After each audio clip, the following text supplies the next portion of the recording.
CD 13. The discussion among the Gwiggle people continues, with many stories offered to explain this spirit and these strange men. But still, it is a mystery for the Gwiggle people, who must try nevertheless to carry out their spiritual duty to country by protecting country, only allowing strangers to pass through their land with the clan's consent, which can only be granted after spiritual communication and ceremony.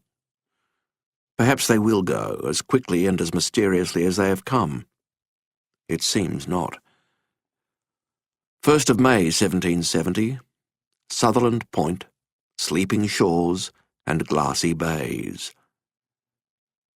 Captain Cook wakes on this first day of May to terrible news. One of the sailors, Forby Sutherland, who has been suffering for some time from tuberculosis and has been under the care of Surgeon Monkhouse, has died overnight. With some ceremony, Forby's body is wrapped in canvas and taken on deck, where Captain Cook calls the company together and says prayers over his body. Thereafter the young man's body is buried ashore at the watering place, which, the captain records, occasioned my calling the south point of this bay after his name. Yes, this will be Sutherland Point, for a fine sailor, the first Briton to lie at rest on Gwiggle land. So Forby Sutherland becomes far more famous in death than in life. His body in a far more foreign land than any Scotsman has seen. His body to lie forever in a land he never set foot upon. After some quiet reflection, Cook heads into the woods to investigate the discovery of some more native huts, this time leaving a different combination of trinkets which he hopes might please them, consisting of cloth, looking-glasses, combs, beads, nails, etc. That accomplished, and now in the company of Mr. Banks, Dr. Solander, and 10 armed sailors, Captain Cook heads north, making an excursion into the country, which we found diversified with woods, lawns, and marshes. The woods are free from underwood, of every kind, and the trees are at such a distance from one another that the whole country, or at least great part of it, might be cultivated without being obliged to cut down a single tree. Which is the good news. The bad news is that there seems a good reason there is not a lot of undergrowth, as noted by Joseph Banks. The soil, wherever we saw it, consisted of either swamps or light sandy soil, on which grew very few species of trees. Establishing a colony here capable of feeding itself through its own agricultural endeavours might be possible, but in terms of the fertility of the soil, this part of the coast is not like Tahiti, where you could plant a toothpick and grow a pine tree, plant a nail and grow a crowbar. But oh, the bursting nature of the nature here! Traipsing through the thick bush, the whir of crickets ringing in their ears. They also find the dung of a large animal that had fed on grass, which much resembled that of a stag. Also the footsteps of an animal clawed like a dog or wolf, and as large as the latter, and of a small animal whose feet were like those of a polecat or weasel. Banks and Solander are ecstatic. What a glorious change from New Zealand, where, despite its glorious bird life, the seeming pinnacle of the animal kingdom had been the dog, followed by the only other quadruped to be found on those islands, the rat. But New Holland? In one short excursion, they have seen one unknown creature and the prints of 3 more. In the air, whole flocks of strange birds fly by in such extraordinary numbers, and of such diversity. Colourful birds, crested birds, clamorous birds, birds that Banks affirms he has never seen before, that the Englishman himself is all aflutter, even as his heart soars on high. As for the new plants they are finding, it is nothing less than extraordinary, unprecedented, and barely of this world. Seemingly with every step they find a new one, so many in fact that Mr. Banks and Dr. Solander decide that they must split up, so they can cover more area, snipping new specimens at a rate unknown to both of them, in fact unknown in the history of this burgeoning glorious science of botany.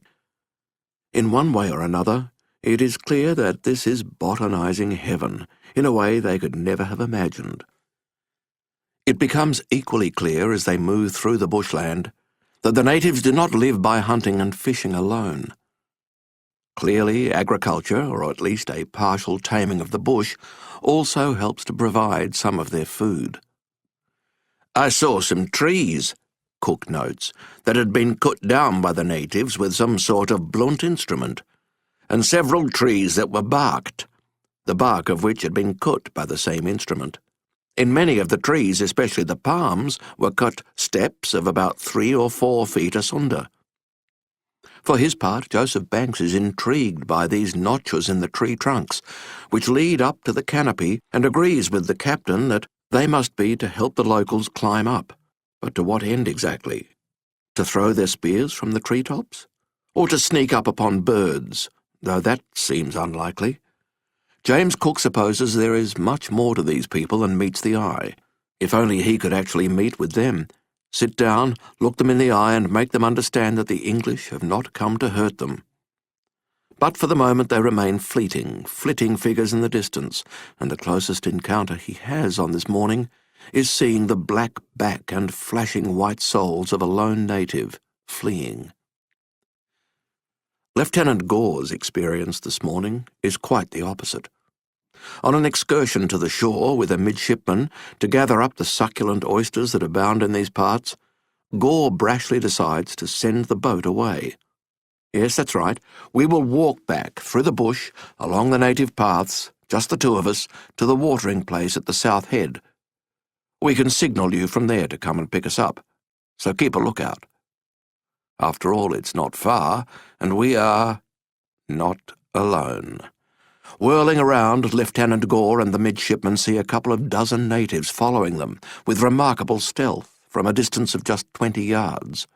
They are heavily armed with spears, and, upon being spotted, begin constantly parleying, but never daring to attack. Shortly after this encounter, Lieutenant Gore and the midshipman run into Dr. Solander, Surgeon Monkhouse, and 2 others, about half a mile from the watering place, whereupon unfolds an extraordinary pas de deux between the white men and the black men in the teeming, whirring bush, each fascinated by the other, yet fearful of what might happen. When Lieutenant Gore and the 3 others, more curious perhaps than prudent, approach the natives, they get close enough to see individual facial features, their bodies lean and raw-boned, their chests adorned with white paint. It is at this point that some of the natives pretend to be afraid and start to run, perhaps in the hope of luring the white men further forward, only for the natives who remain to suddenly fling 4 spears, which go an extraordinary 40 yards, landing just beyond Lieutenant Gore and his men. It is almost as if the natives want to scare but not hurt them, like a shot across the bow. That done, the natives gather up their spears and the Indians retired slowly, or so it seems. Arriving back at the watering place, in the mid-afternoon, Lieutenant Gore informs Captain Cook, in his light American lilt, what happened. The captain is fascinated, and losing not a moment, sets out with the doctor and Tupaya in hot pursuit of the natives, hoping to make contact. And yet, as before, once they try to come close, the natives appear to simply melt into the bush and disappear. It is not that they retreat or run away, for there is neither any sense of great activity or fear. It is just that they are here, and now they are gone. It is as if they are of the land, not merely on it, and can become one with it as they like. As before, Cook gives up pursuing. The episode is every bit as remarkable as it is remarkably frustrating. The longer they spend in this strange land filled with extraordinary plants, animals, fish, and natives, the clearer it becomes that it is not just men with white skin the natives want nothing to do with, for as Banks chronicles his adventures that evening, "Tupaya, who strayed from us in pursuit of parrots, of which he shot several, told us on his return that he had seen 9 Indians who ran from him as soon as they perceived him." Everything here is different, sort of front to back, topsy-turvy and upside down, down under. In New Zealand, Tupaia had been celebrated as a near demigod. Here in New Holland he is every bit as much a pariah as Cook and all the other white men. With no adulation to lift his spirits, he appears to sink ever lower, with only Taieto able to comfort him. 3rd of May, 1770, Botany Bay. Cook and Banks try again. This morning, Captain Cook sits at the back of the pinnace, with Mr. Banks and the doctor up the front, while they are rowed to the head of the bay. Today they intend to make a landing, with the specific purpose of meeting with natives and exploring the country. As they glide across the sparkling blue water, the eddying calm peace, occasionally disturbed by the ripples of what Dr. Solander identifies as a breaching stingray, they pass by a dozen natives, in a dozen canoes with their spears poised, over darting schools of fish. Now, just a few days ago, natives like this had barely blinked even as something the size of the Endeavour had passed by.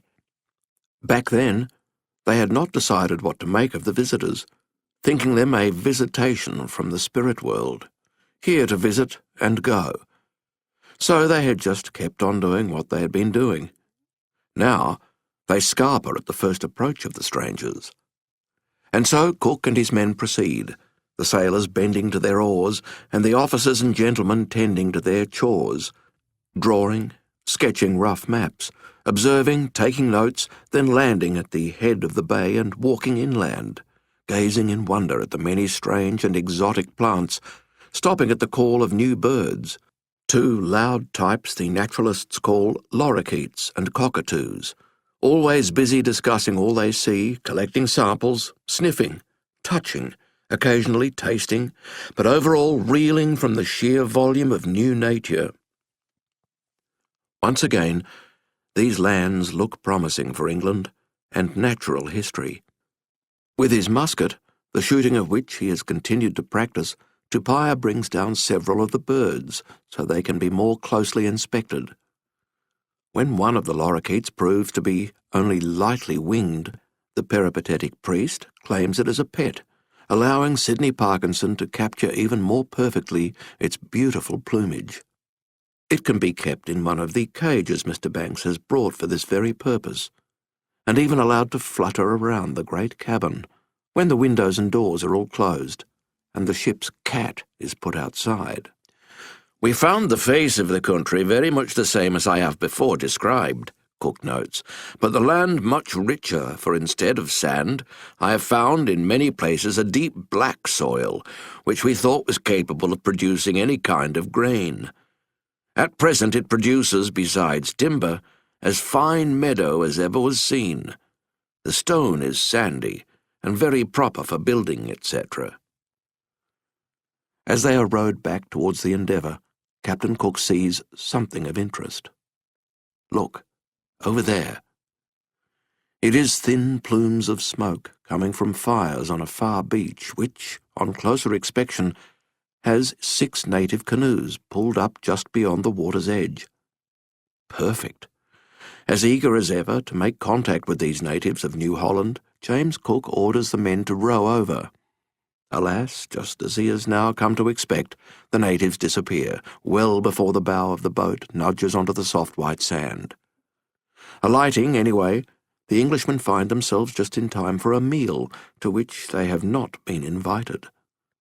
Each of the 6 disappeared native men had made their own small fire to cook their fish, but the shellfish remain broiling on the coals, perfectly cooked and ready for the slurping.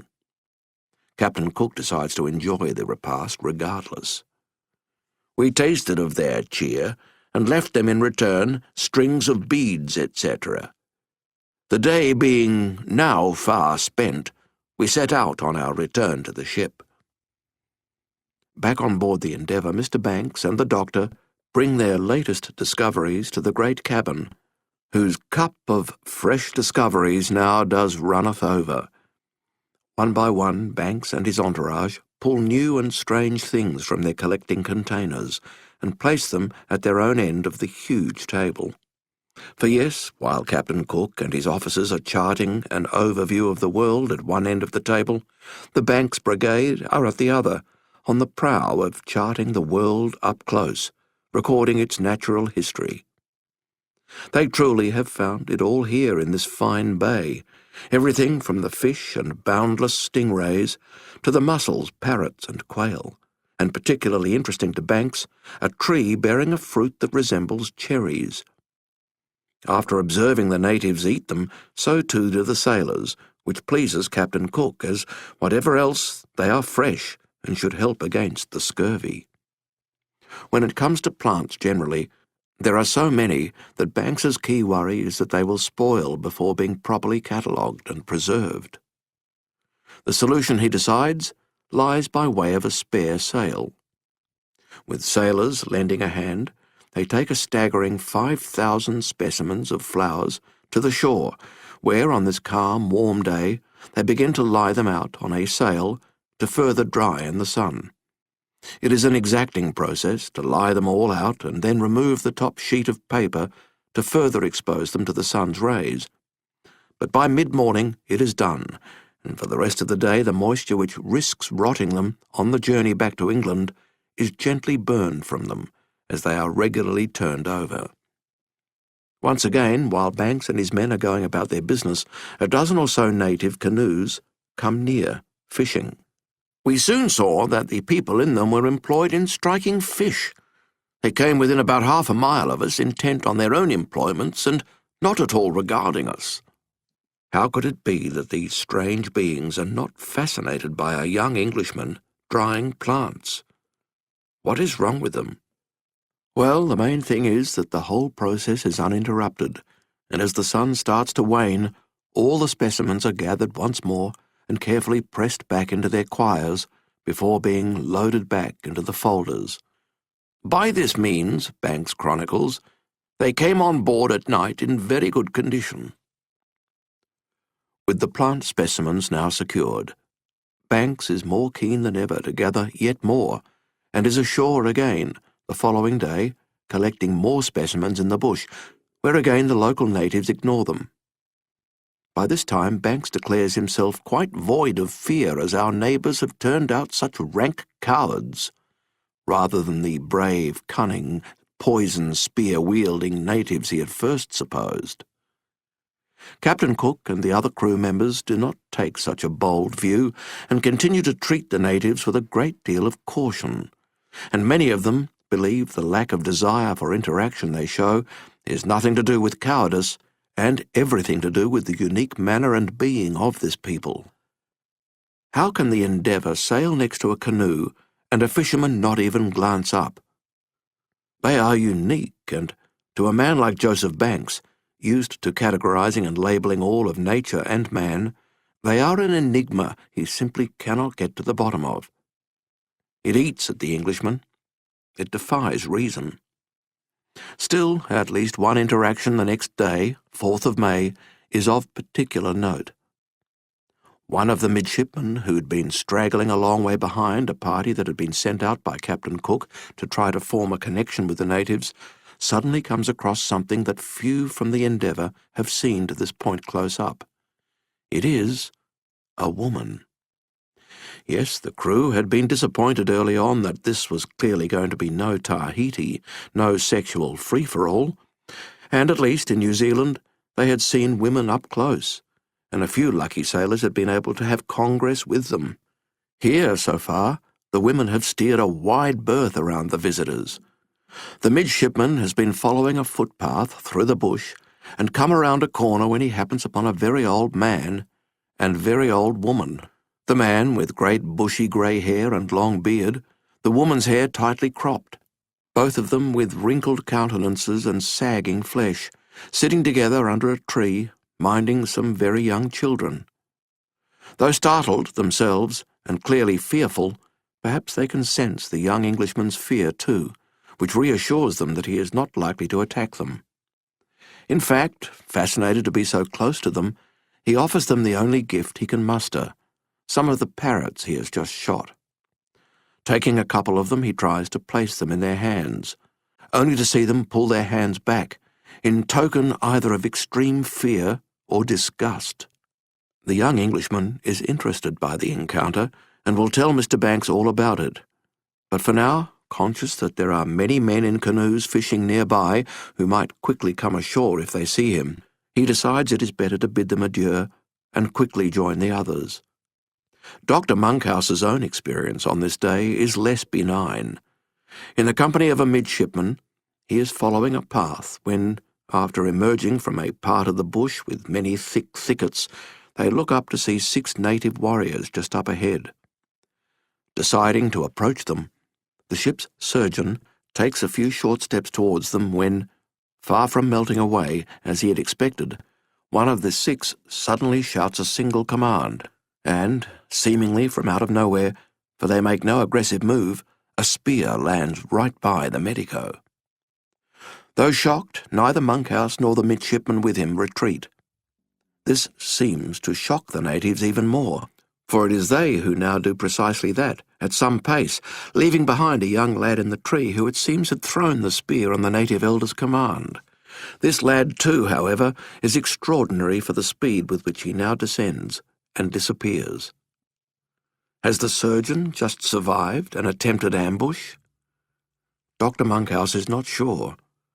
There is, of course, no way of knowing, but all up, it proves to be the last interaction anyone on the Endeavour has with the natives while they are here. The next day, Cook goes in search of them again, trekking inland and going around the shore, still eager to earn their trust and fulfil his orders from the Admiralty, but can find neither hide nor hair of them. Not that the day has been without some reward. In the evening, Captain Cook records, the yawl returned from fishing, having caught 2 stingrays weighing near 600 pounds. The great quantity of this sort of fish found in this place occasioned my giving it the name of Stingray Harbour. But now, Cook pauses for a moment. There is one thing that has been more impressive here than the stingrays, and Mr. Banks and Dr. Solander have been extraordinary in their endeavours to gather them. With that in mind, Captain Cook draws a line through his words and adds new small words above, so the sentence reads, "The great quantity of new plants, etc., Mr. Banks and Dr. Solander collected in this place, occasioned my giving it the name of Botany Bay." Yes, that's it. Not Stingray Harbour, and not Botanist Bay, but Botany Bay. It just has a great ring to it, and is the right name. After all, in even the brief time they have been here, just a little over a week, Mr. Banks and his entourage have discovered no fewer than 132 plant species, previously unknown to the scientific world. And in the end, the bay's sheer number of extraordinarily diverse plant types is marginally more impressive than the size and number of its stingrays. 6th of May, 1770, Botany Bay. Pass the port and miss the marvel. As magical as it all is, now that Captain Cook is confident that they have seen everything this place afforded, it is time to move on. The wood has been gathered, the water barrels filled, and the ship scrubbed clean from top to bottom. In terms of replenishing some of their supplies, they have caught a great deal of fish, one which the crew call leather jackets, together with the stingrays they've caught, and a great number of birds. Edible plant life has been much harder to come by, certainly nothing like the array of fruit they'd had in Tahiti, but that is no surprise. Nothing but Tahiti could be like Tahiti. Move on. And so, just after dawn on this bright day, the Endeavour men weigh anchor and put to sea, harnessing the light breeze from the northwest to move through the heads of Botany Bay, before picking up a southerly which pushes them easily north up the coast of New Holland. Now, in terms of mapping the coastline, things are different on this coast from the way they had been in New Zealand.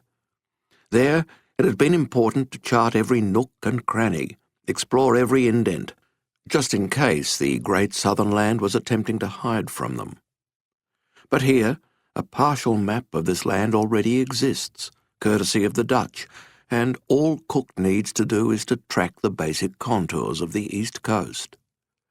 There is no imperative to document every indent because this coastline is clearly not the great southern land that Mr. Dalrymple is certain of, with its fabled mountains and rivers and fertile plains teeming with people. This is the completion of an old continent, not the discovery of a new one.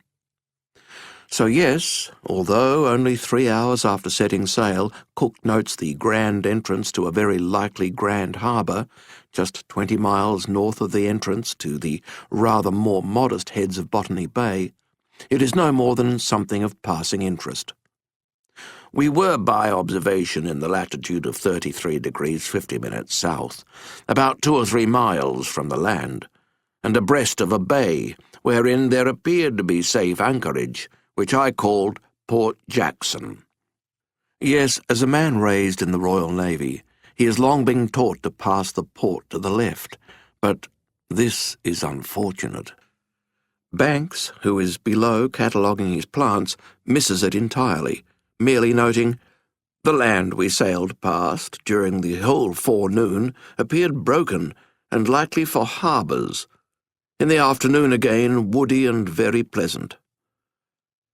The opening Banks and Cook simply sailed past, 2 or 3 miles out, is actually a rather grand harbour. It will one day be named Sydney Harbour.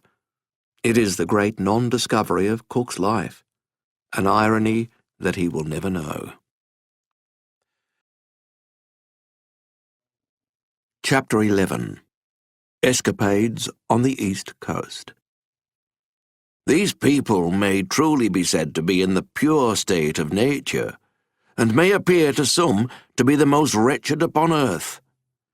But in reality, they are far more happier than we Europeans, being wholly unacquainted with the superfluous, but also the necessary conveniences so much sought after in Europe. They are happy in not knowing the use of them.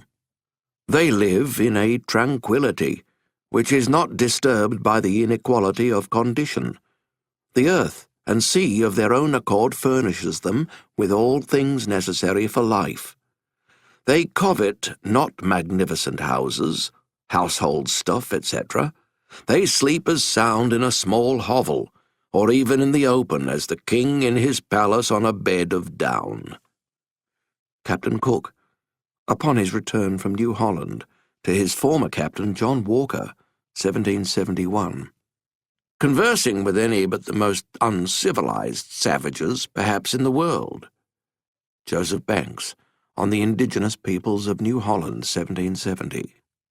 15th of May, 1770. A tolerable high point of land bore northwest by west, distant 3 miles. This point I named Cape Byron. The Endeavour cuts through the beauty of the blue coastal sea, sweeping past a foreign coastline full of high sandstone cliffs, jagged, crooked rocks that hang and jut in startlingly new yet still ancient patterns. Each novelty is carefully noted, as Captain Cook charts and Mr. Banks catalogues. And yet the hope for a satisfactory encounter with its natives starts to fade. On the 15th of May, 1770, they see a new group of natives on the shore, about 20 strong, each of which carried upon his back a large bundle of something which we conjectured to be palm leaves for covering their houses, and yet Banks despairingly notes the same stunning shunning, their refusal to acknowledge what to them must be an extraordinary spectacle. We observed them with glasses for near an hour. Not one was once observed to stop and look towards the ship. They pursued their way, in all appearance, entirely unmoved by the neighbourhood of so remarkable an object as a ship must necessarily be to people who have never seen one. Not one. Could you train 20 of His Majesty's Marines so well that in the course of an hour not one would turn his head once to gaze upon something thousands of times bigger than they have ever seen before? Unlikely. But for these natives of New Holland, it doesn't even seem to be a matter of discipline. They genuinely appear uninterested. By the 20th of May, the weather has demonstrably warmed as the Endeavour has come so far up the east coast that the Tropic of Capricorn beckons just 400 miles to the north. Captain Cook again sees so many natives crowded onto a headland, about 20 in all, that he names it Indian Head to mark the occasion. As ever, the natives do not care to become excited by the appearance of the Endeavour. 3 days later, the Endeavour drops anchor off Sandy Cape, having passed Harvey Bay, so that Mr. Banks and his people may go botanising. And Captain Cook too wishes to examine the hinterland. Not long after they have disappeared into the thick scrub, those aboard the Endeavour see 20 natives appear on the beach, and for once look their way for a short time before disappearing again. Having seen the smoke from several fires in the distance, Captain Cook and Mr. Banks approach one, and though the fire is burning when they arrive, all the natives are gone. It affords the Europeans at least the opportunity to get some idea of how the natives hereabouts live. Nearby are several vessels of bark, which we conceived were intended for water buckets, several shells and fish bones, the remainder, I suppose, of their last meal. And in fact, instead of one small fire, they see many small ones, just as they had seen on the beach at Botany Bay. 1 fire per man, all built in the lee of a bark barricade on its windward side, and by each one is a piece of upturned soft bark, perfect for a makeshift bed. The whole was in a thicket of close trees, defended by them from the wind. Whether it was really or not the place of their abode, we can only guess. We saw no signs of a house or anything like the ruins of an old one, and from the ground being much trod, we concluded that they had for some time remained in that place. Is this a village? Do these people have villages? Cook is uncertain, but Tupaia has a more definitive verdict. "Tata Inos," he says to Captain Cook and the gentleman with a look of pity. The white men know by now that means poor people, naked as they are, sleeping exposed. Yes, to some on the Endeavour the natives are savages, and yet it is not as if those on the ship don't have their own fair share of actually savage people. On the night of the 22nd of May, 1770, an episode occurs which rather demonstrates it. Richard Orton, Captain Cook's clerk, responsible for maintaining the muster, victualling and related duties, had been drinking with shipmates during some time off, and had indulged in such liberation of the libation that 2 things had happened. Firstly, he had fallen nearly insensible, and the second thing becomes more apparent the following morning, when Captain Cook's personal servant, William Howson, has to take only one look at him lying drunk in his bunk, that he races off to fetch the surgeon's mate, William Perry. That gentleman arrives to look closely and confirm the truth of it. Mr. Orton, his head completely covered in caked blood, has had a big chunk from both his ears sliced off in the night. It looks like he's been on the losing end of a wild dog-fight. Shaking him awake from the abysmal depths of his all but comatose drunken slumber, surgeon's mate Perry tells the fiercely complaining man that he has lost his ears.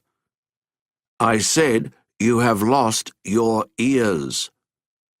His mind still marinating in rum, Orton refuses to believe it, until Perry takes his looking-glass and holds it up for him.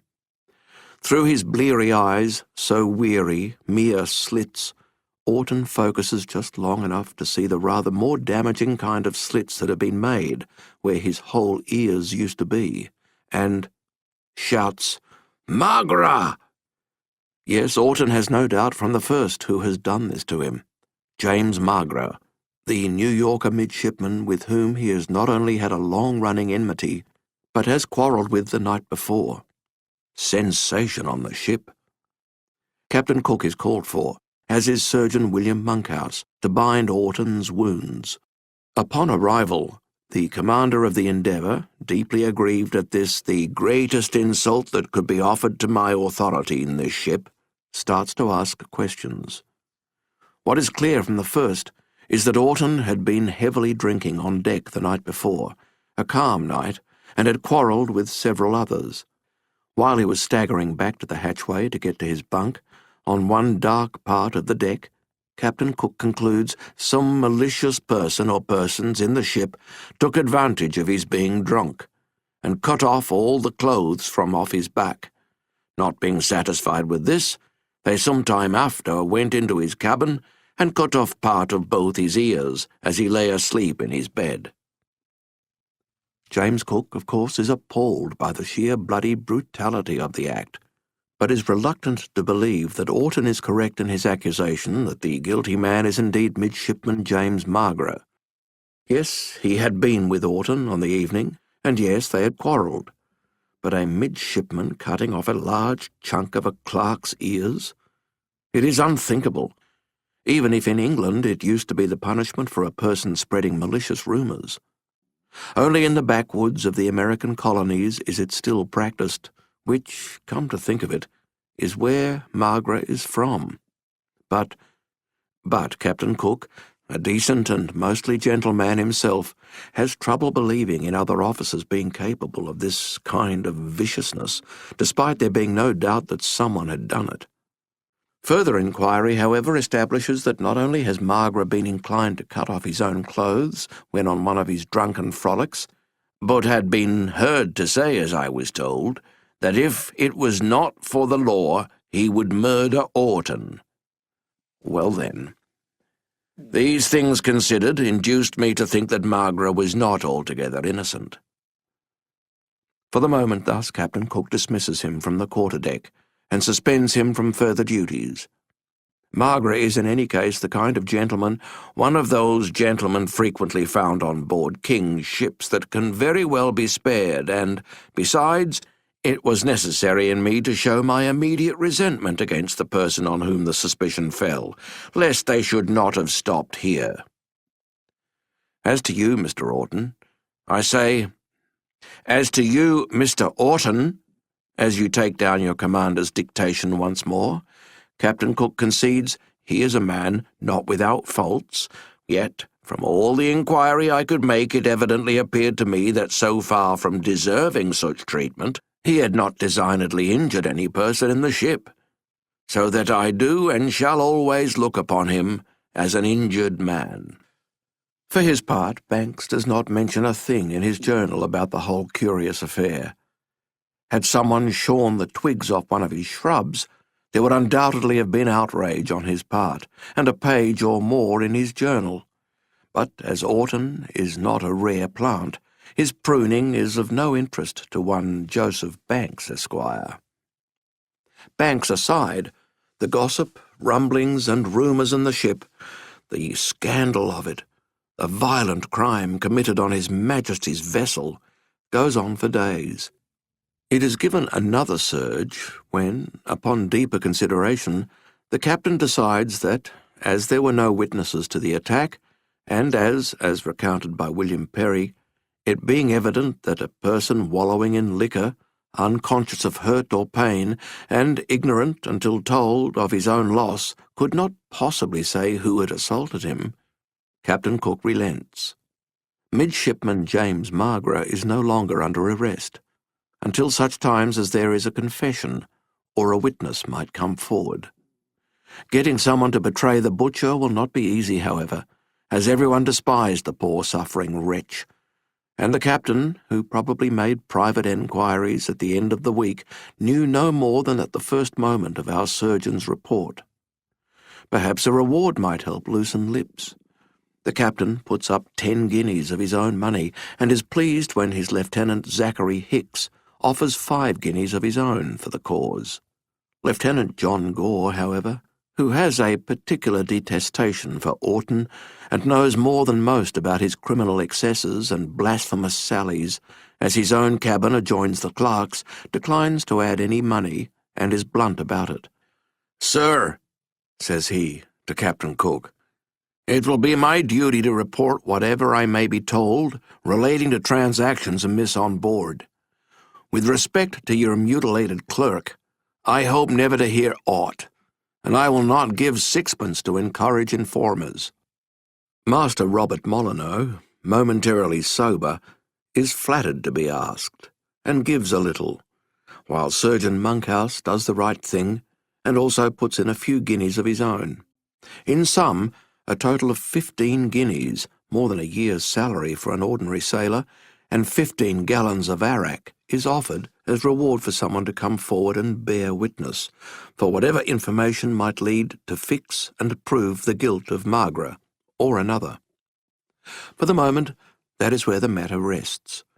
Orton resumes his duties, interspersed with heavy glaring at James Margaret whenever they cross paths, and the Endeavour sails on as before, though certainly few of the ship's company are disposed to spread rumours about Mr. Margaret. Fine man, and I won't hear a word against him, or repeat that word.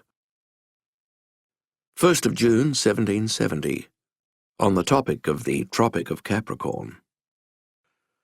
Scurvy is not one of those medical conditions that strikes suddenly. There is a reason why the French call it la grosse maladie. There is no instant pain, no waking up to find a horrible rash that has appeared overnight, no casual affliction. Rather, it creeps from the inside out, slowly corrupting the body. It first surfaces with a man who realizes he has been feeling off colour lately, with a sore mouth to boot. Complains, "I have swollen gums," Tupaia complains this evening, as Cook turns quiet.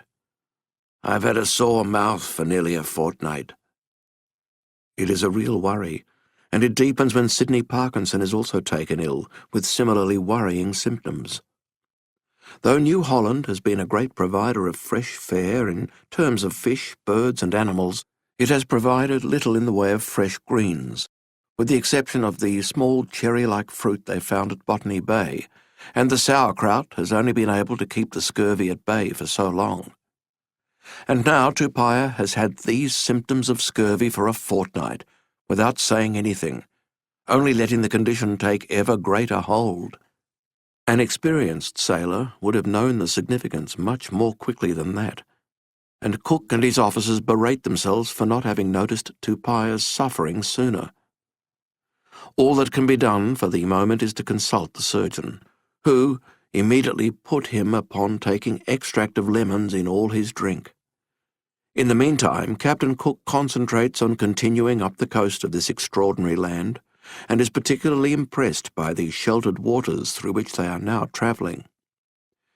"This passage I have named Whitsundays Passage, as it was discovered on the day the church commemorates that festival. It is formed by the main on the west, and by islands on the east. Our depth of water, in running through, was between 25 and 20 fathoms. Everywhere good anchorage, indeed the whole passage and one continued safe harbour." At one point, a small group of natives is spotted in the distance, but they show the usual interest in the Endeavour, none at all. The one thing Cook does know is that the Endeavour will have to stop soon, somewhere, to replenish their supply of fresh water. Having crossed the Tropic of Capricorn just today, it is not only hot, but getting hotter every day. If they can't find any water, they may have to gather and live off coconut milk. A week later, in the afternoon, they see some natives and canoes on a nearby island, which appears to have coconut trees. Lieutenant Hicks is dispatched to investigate the possibility of replenishing water barrels, or at least getting some coconuts, and Joseph Banks and the doctor take the opportunity to accompany him to gather specimens. Alas, when they return in the evening, it is with the usual news. They had seen no natives, and only heard them once, when they were pulling away from the shore. The natives' ability to disappear at will, even on a small island, appears to be almost in the realms of magic. Worse, there was no fresh water, and what were thought to be coconut trees proved to be nothing more than cabbage palms, milkless and useless to the Endeavour men. 9th of June, 1770. Off Cape Grafton, a novelty noticed. It is a group of natives actually showing curiosity in their visitors. Joseph Banks, particularly, is delighted to observe and be observed at last. In the morn, we passed within 1/4 mile of a small islet or rock, on which we saw with our glasses about 30 men, women, and children standing all together and looking attentively at us. The first people we have seen show any signs of curiosity at the sight of the ship. It is something, but Captain Cook, not wanting a repeat of the previous episode, where they had lost a day looking for natives and water for no result, decides they will sail on, looking for a better place to drop anchor. The fact that the natives appear more populous on this part of the coastline, and the foliage so green, means there must be fresh water nearby. 11th of June 1770, north of Cape Grafton, between a rock and a hard place. All quiet on the quarter-deck. All quiet below. The Endeavour surges through the bright ocean on this clear moonlight night, the moonbeams shining brightly upon the delightful phosphorescence in her wake. An hour before midnight, it only needs 14 men, under the command of the officer of the watch, to keep the Endeavour on course, some 6 or 7 leagues from the shore and heading northeast with a fine breeze of wind. Captain Cook, having altered course slightly to avoid islands he'd seen dead ahead in the last of the daylight. As a precaution against hitting shoals or shallow reef in the middle of the night, standard procedure is followed, with a sailor, placed at the bow, swinging a sounding lead, with a 12-pound piece of lead on one end, at the base of which is some sticky tallow, to determine both the depth of the seabed and even whether it is shale, sand, or weed. At the moment it is 20 fathoms, so nothing to worry about, particularly as their speed is only moderate.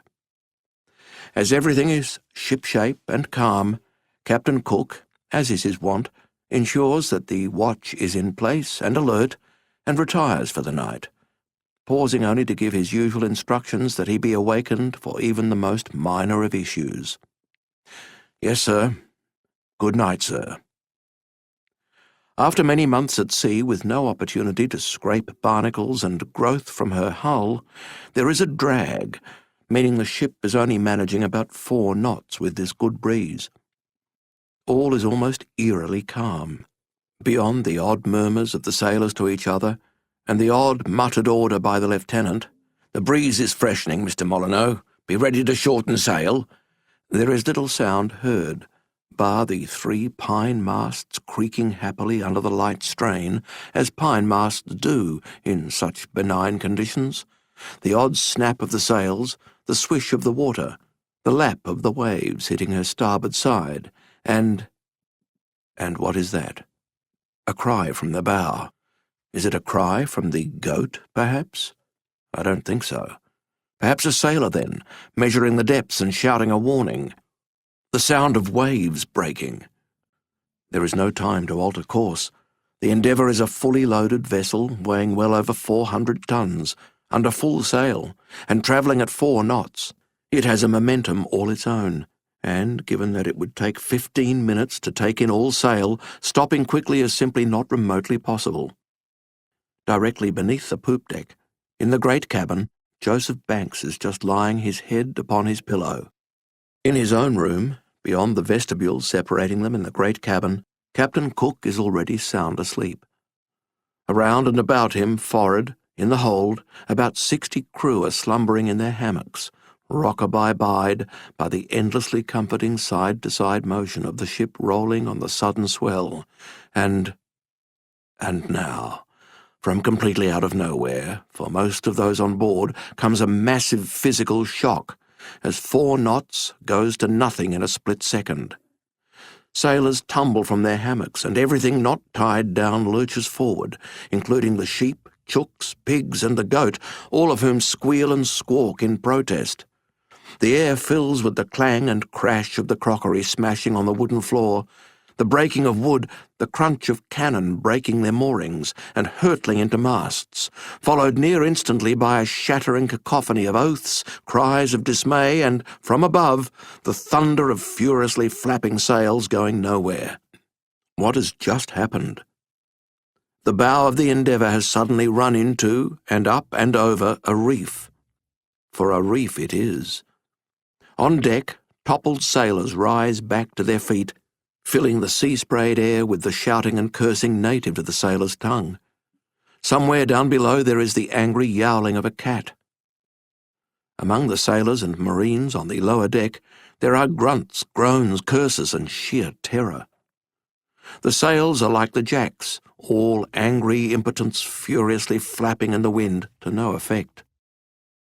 In the great cabin, the shock has been severe, and Joseph Banks has been awoken violently before being called up with the alarming news of the ship being fast ashore upon a rock, which she in a few moments convinced us of by beating very violently against the rocks.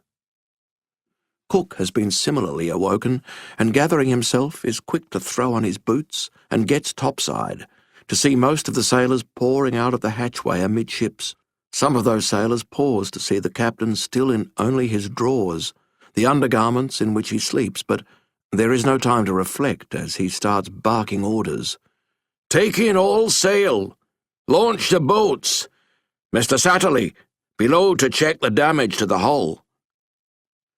For many of the men have no sooner emerged from below decks than they are knocked over by the shaking of the ship as another wave crashes into the side.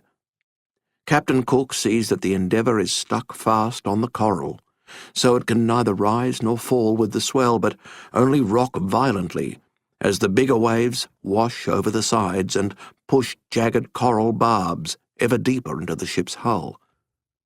The sailors can hear the agony of the ship with every buffeting, feel it through the soles of their feet. The rip and roar of waves and rock compete in their terrors, each sound signalling a doom surely measured in moments. They are in desperate trouble.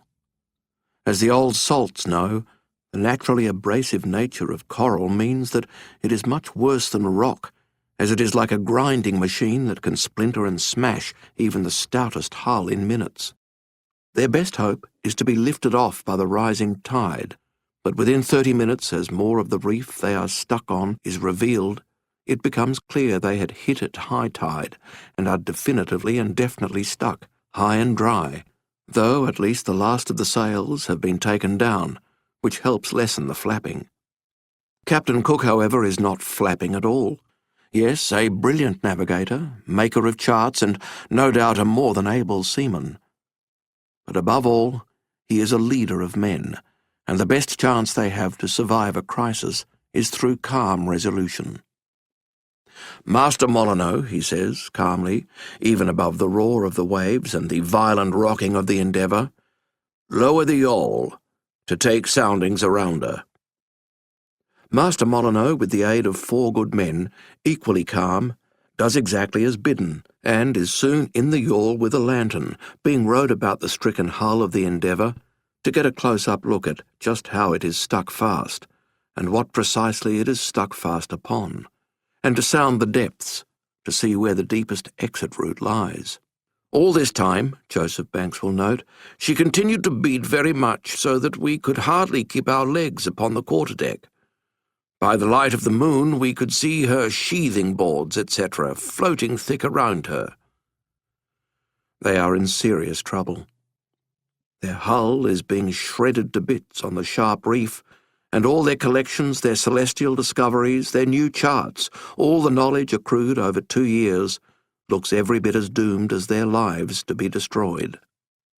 Gasping from exertion, Master Molyneux climbs back up on deck with the news. All of it bad. A large outcrop of coral has penetrated the starboard bow of the Endeavour. If they do break free, the risk, or rather the perilous probability, is that they will leave a chunk of the hull on that reef, leaving a large hole for the water to pour through and sink them. For the moment, nothing can be done until the tide rises once more. At least, as the tide continues to drop, the Endeavour stabilizes on the reef and ceases to rock so violently, but as rests go, it is a notably uneasy one. And so, as Banks notes, all they can do is wait in the dark, listening as the coral continues grating her bottom, making a noise very plainly to be heard in the 4 storerooms. This, we doubted not, would make a hole in her bottom. We only hoped that it might not let in more water than we could clear with our pumps. The stream anchor is carried out to starboard, with the coasting anchor and cable, and both are soon taking the strain as the sailors turn the capstan and the windlass. All to no avail. They are stuck fast, and the water is gaining on the ship. In extremis, Captain Cook gives further orders. "Jettison everything we can that is not absolutely needed, starting with the heavy cannons. We have little under 12 hours until the next high tide, and when it comes, the Endeavour must be light enough that it lifts off the reef on which it is impaled." "Aye, aye, Captain." It takes a great deal of grimacing, grunting and groaning, but they are finally able to bring 4 of the 6 cannon they have on deck to the edge of the gangway and push them over, watching as they plummet to the shallow waters below. Typically, Captain Cook has insisted each cannon have a rope and buoy attached to it, so that if all goes well, they might be able to retrieve the cannon and get on with the journey, as well armed as previously. But no one, not even Cook, believes that the fates will be so kind to them. It is obvious to all that the cannon will lie there forever and a day. Following them just minutes later are the stone and iron ballast, the firewood, the pig iron, casks, and hoop staves, together with all decayed stores and the cannonballs. No less than 40 tons are thrown overboard. All this time, Banks notes, the seamen worked with surprising cheerfulness and alacrity. No grumbling or growling was to be heard throughout the ship, no, not even an oath, though the ship in general was as well furnished with them as most in His Majesty's service. Despite jettisoning the excess weight, the ship continues to take on water, and soon enough the level increases to as much as 2 pumps can handle. The men push and pull the pumps' levers, which are on the top deck right by the mainmast, with elm tree tubes leading down to the bilge. The sailors are put on tight shifts, manning the pumps to keep the water at bay, and where it belongs, back in the bay. Despite the grimness of their situation, there is no panic at all, as the officers behaved with inimitable coolness, void of all hurry and confusion. Keep pumping. Not only is Cook demonstrating calm leadership, but the ship's company he has formed over the last 22 months is behaving with admirable and even extraordinary poise. Joseph Banks, on the other hand, is far more realistic, deeply and obviously concerned first and foremost for Joseph Banks. Now, in my own opinion, I entirely gave up the ship, and packing up what I thought I might save, prepared myself for the worst.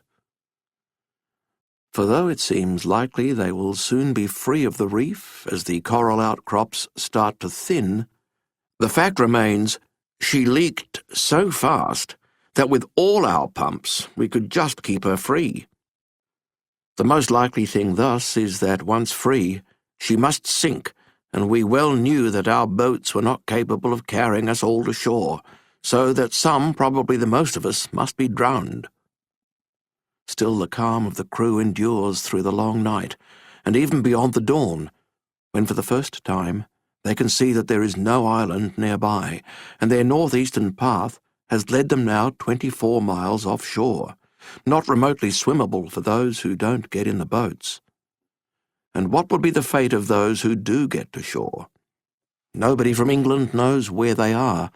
Yes, there is a map of the shore they would land upon, but as it is the one that has just been made by James Cook, and is with them on the Endeavour, it is all rather beside the point. Well, if it did not prove to be a fatal shore, Banks concludes that even if those who made it there met with good usage from the natives and food to support them, they would still be debarred from a hope of ever again seeing their native country or conversing with any but the most uncivilized savages perhaps in the world. Mr. Banks is not at all sure whether it might not be better to drown in the first place. What is clear to all is that if they are to survive this, it will come from their own efforts right now, and that there is only one hope. All eyes and ears, bar the 2 missing ones, remain on the captain. Expecting the next high tide to peak at 11 a.m., they wait, doggedly preparing for the right moment. Slowly the sea starts to rise up the ship's sides, until it rises no more. To our great surprise, Captain Cook records, the tide did not rise high enough to accomplish this by a near 2 feet. At least as the tide once more begins to ebb, it gives them the time they need to further lighten the load, as more heavy things surplus to survival are hoiked overboard, including 2 more cannon.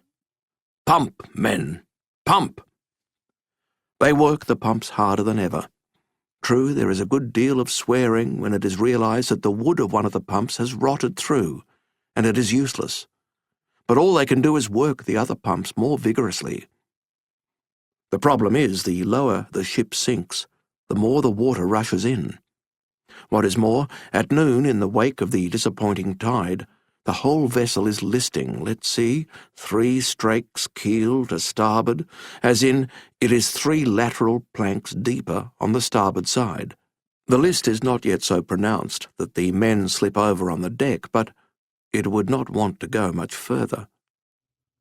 At 5 p.m. the tide once more starts to rise, and the water begins to increase upon the ship so much that the 3rd pump must be put to work, and it is far from clear whether it will be able to keep up.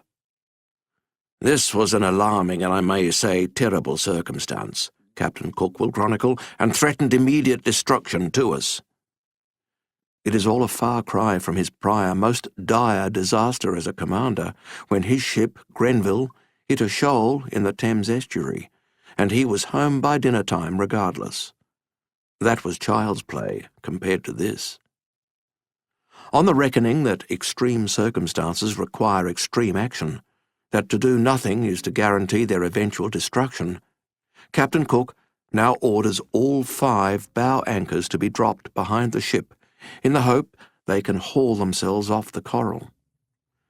The sailors scramble and the ship's boats are quickly lowered, bearing the anchors with attached heavy cables. I resolved to risk all, Cook will recount, and heave her off in case it was practical, and accordingly turned as many hands to the capstan and windlass as could be spared from the pumps. Banks writes with trepidation as they await their fate. The dreadful time approached, and the anxiety in everybody's countenance was visible enough. But there is no choice. Between certain death and likely death, a sane man must take action and vigorously pursue likely death. So, while some men continue to man the pumps, those in the boats take up their oars and row out to deploy the anchors on the starboard bow and quarter. The cables are pulled taut, and all remaining take the strain on the capstan and windlass and begin to turn. The strain on ropes, however severe, is more than matched by the strain on the men's faces, not merely from physical exertion, but because all realize they are likely either minutes from being shags on a rock, men clinging to a reef as their ship sinks, or possible salvation, and every turn of the wheel brings them closer to their fate. Will they be saved, or will their whole expedition end as an obscure scientific voyage that left Tahiti only to disappear somewhere in the vast Pacific? For Joseph Banks there appears no hope at all that the ship can be repaired, only that it can be kept afloat long enough that they can get it ashore, whereupon, out of her materials, we might build a vessel large enough to carry us to the East Indies. And pump, and pump, and pump, and stroke, and stroke, and stroke, and heave, and heave, and heave. The cables continue to strain to the point of breaking. Something has to give, and they can only hope it will be the ship coming off the reef intact.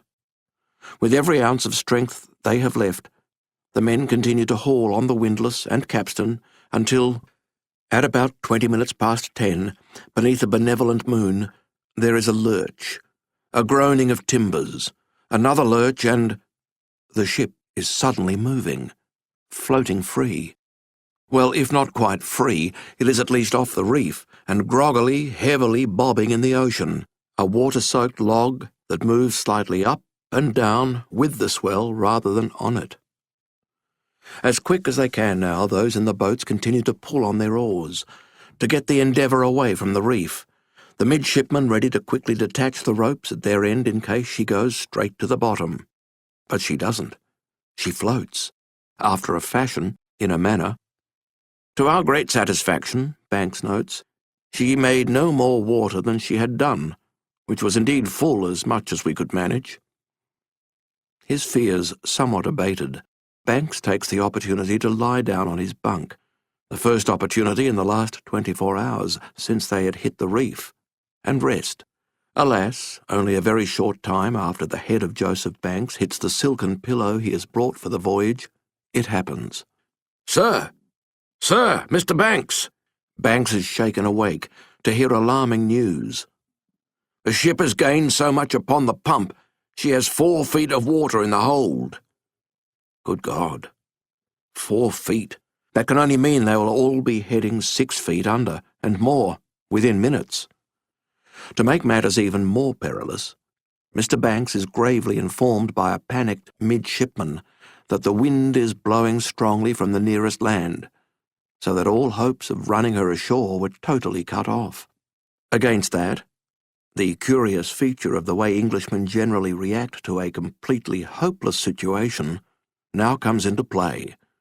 For yes, the news could not be worse, but this, however, acted upon everybody like a charm. Rest was no more thought of, but the pumps went with unwearied vigour. All hands on deck, and both hands on the pump, with the only exception being John Thompson, the one-handed cook. Everyone else, from officers to boys, from gentlemen dandies to grizzled salts, works the pumps in a frenzy. By God, they might be about to drown, but as a point of honour they wanted to be in their own sweat before the sea has a chance to get to them. In this life-or-death situation, class divisions and ranks are forgotten. In the face of their Maker fighting to live, they are just men, and the only rank that counts is the physical strength needed to keep going. As Banks's dear friend Samuel Johnson observes, "When a man knows he is to be hanged in a fortnight, it concentrates his mind wonderfully." As it happens, when he faces death at dawn, unless he gets this right, the level of concentration is even more remarkable, for the prospect of sinking immediately has concentrated all limbs in a frenzy of magnificent movement. Even Captain Cook is now showing signs of concern. The reckoning is that with another 1.5 feet of water the ship will no longer float, and they will have to abandon her. If only they had a physically strong Yorkshireman here, perhaps the son of a day labourer, raised doing physical tasks. Wait a minute. They do. For now Captain Cook himself is removing his jacket, rolling up his sleeves and taking his place on the pump. How desperate is the situation. Even more desperate than needing Captain Cook. It is so desperate that, can you believe it, lads, that is Mr. Joseph Banks himself, now lending a hand. So exhausting is the work that few men can keep hauling on the levers of the pumps for any longer than 15 minutes before, in an endless rotation, they must be relieved by the next man. Everybody on board, from captain to clerk, takes their turn.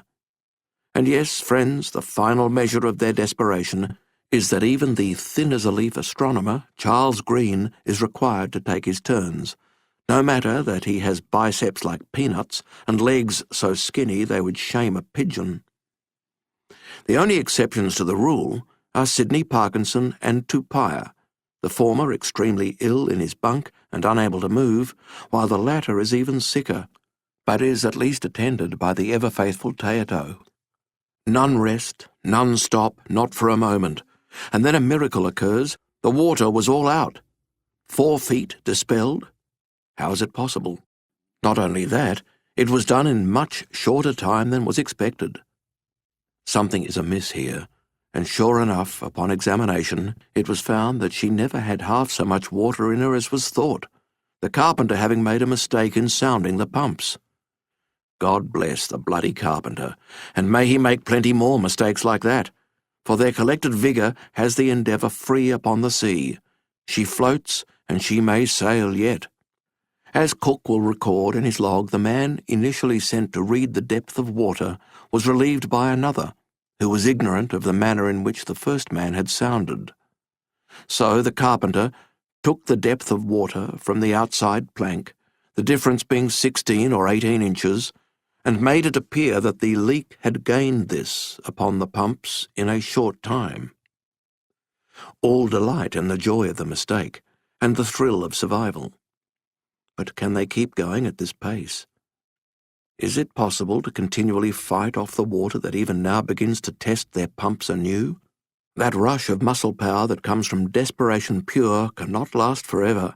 The pitiless sea, however, can and will. This ends CD 13. CD 14.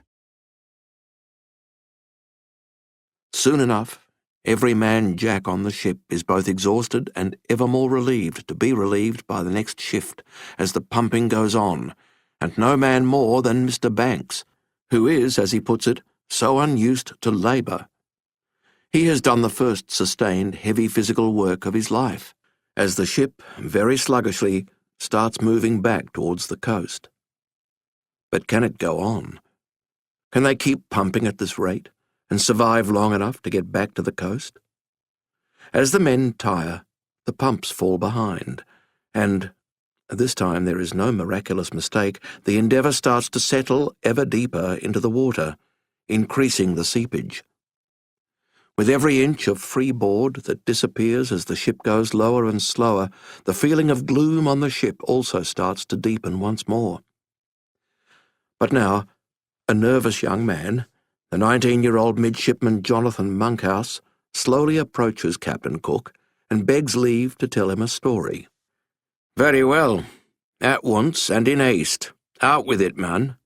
Sir, I was once aboard a ship that left Virginia and smashed a hole in its hull so large that it let in 4 feet of water in a single hour. But by use of a thing they called fothering, the captain was able to sail that seemingly hopeless ship all the way to London." Cook, like many of the sailors, has heard of the obscure practice of fothering, but like everyone else, with the exception of young Monkhouse, has never seen it done. So, do go on. Young Monkhouse explains. It sounds like a miraculous method, which is useful, as all know that it will take a miracle for the Endeavour to remain afloat. So what do they have to lose? Captain Cook puts young Monkhouse in charge of the operation. Young Monkhouse is overcome with joy and tension. Since that slipshod shooting in Tahiti, he has been all too aware that the warmth of the captain's affection for him could not keep a mouse from freezing. And yet, here is a chance for redemption, if it works. What is more, Monkhouse might prove the salvation of every soul on board the boat.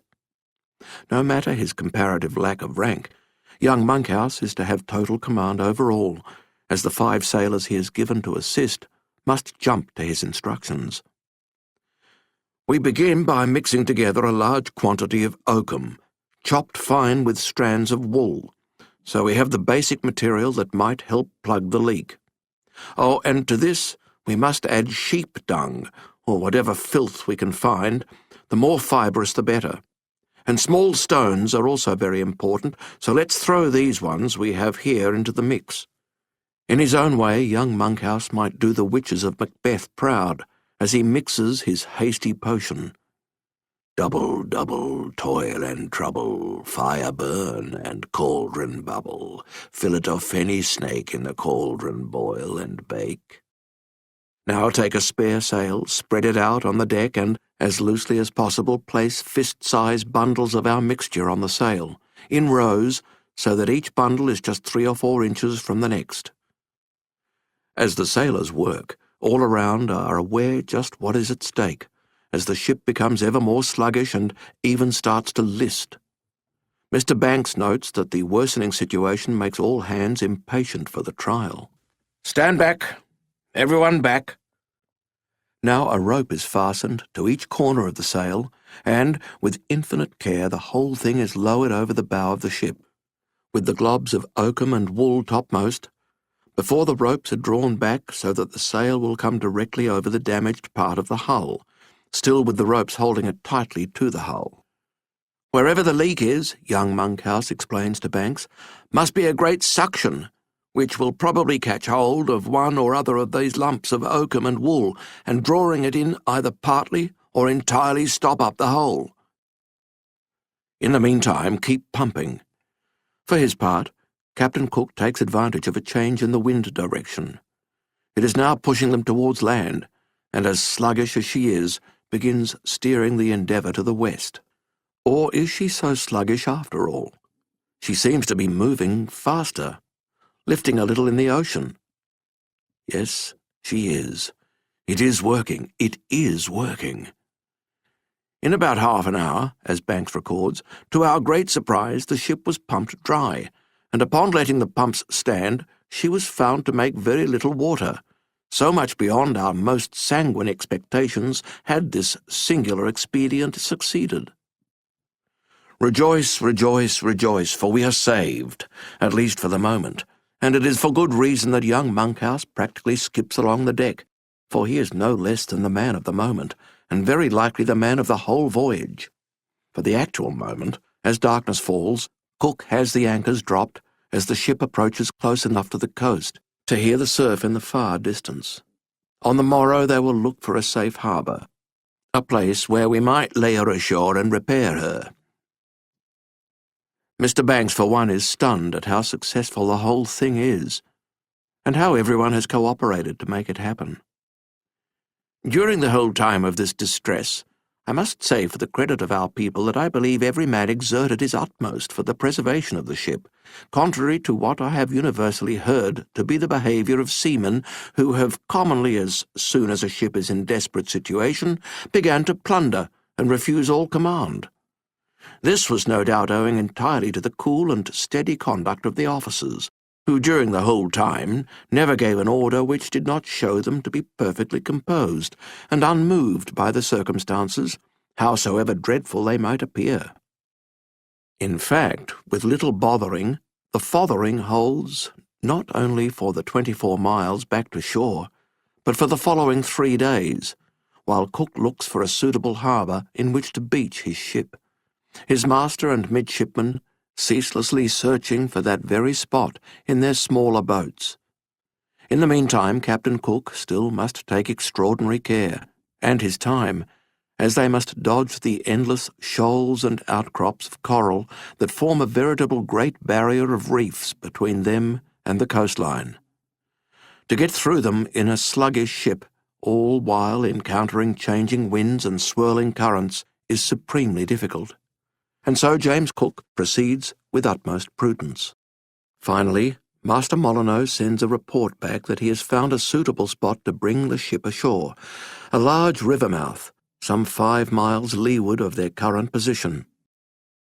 The news is manna from heaven for a ship's company keenly aware that, as things are, as Banks chronicles, there is nothing but a lock of wool between us and destruction.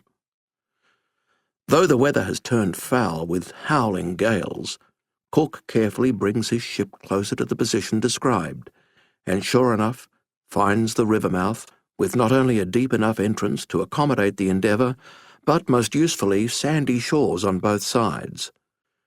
It is the perfect place in which they can lay the Endeavour ashore, grounding her at high tide. The next step will be to heave her down, careening, that is, tip her over a tad to get at the damaged hull. Waiting for the seas to calm, for the weather is too tempestuous for the moment to risk trying to enter the river mouth, the botanist spies a fire on the shore at night. There must be natives here.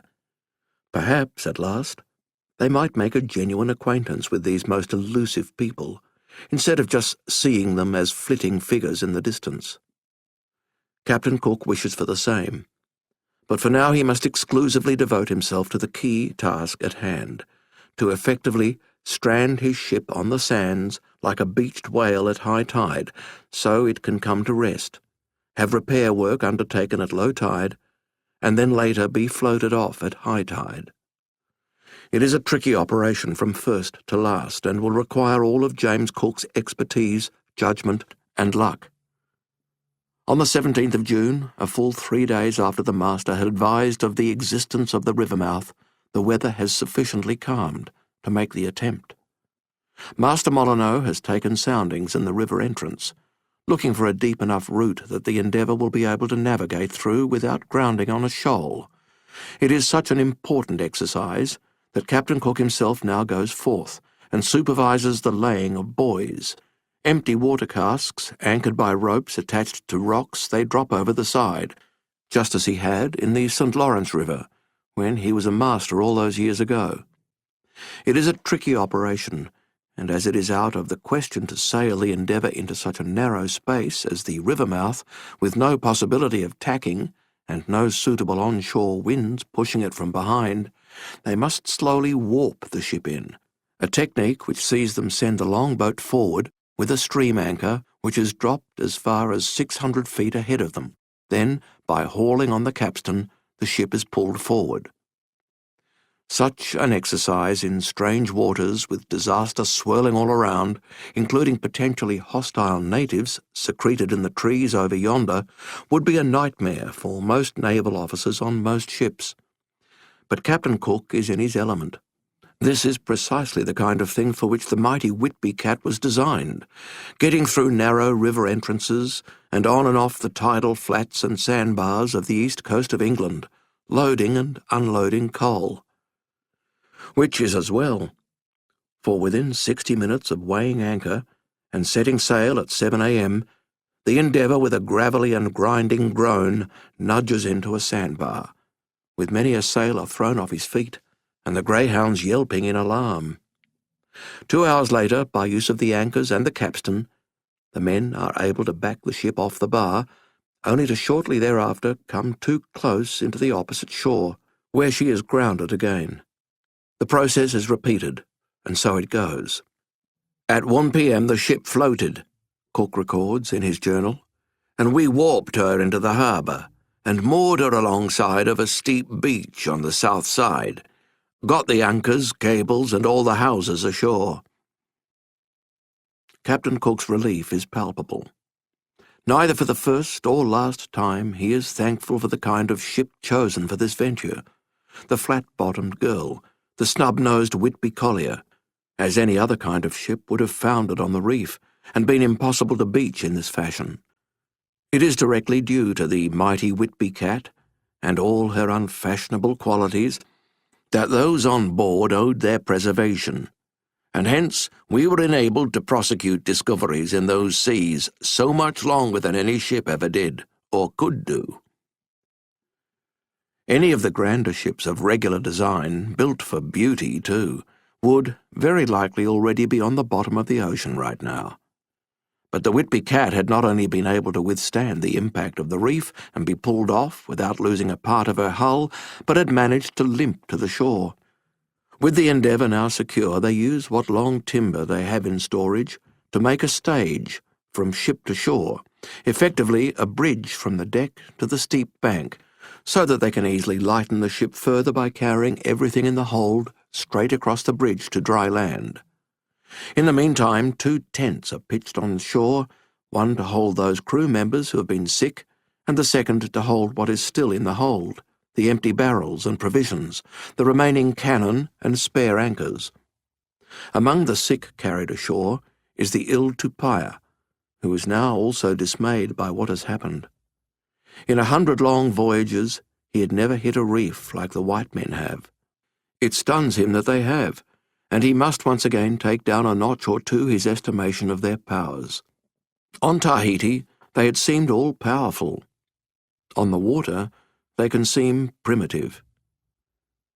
Every day, yet more ballast and stores are taken ashore, at least providing a good chance to stocktake and air things out, until, after several days, all that is left is a very little ballast in the stern of the ship, while the bow, which is where the coral has pierced the hull, is empty. Patience persists in the Endeavour's endeavours until 4 o'clock on the afternoon of the 21st of June, when the moment they have all been working towards arrives, and they are able to warp her further along the inlet until she is nudging the southern shore of the river. Having rendered the bow of the ship as light as possible, they employ the capstan and windlass, with their cables attached to strong trees on the shore, to heave her forward at high tide, and so leave her high and dry on the sand when the tide falls. 22nd of June 1770. Endeavour River. He sees seashell in the starboard. The tide recedes at 2 a.m., and all remaining water drains from the Endeavour, her bow high on the beach.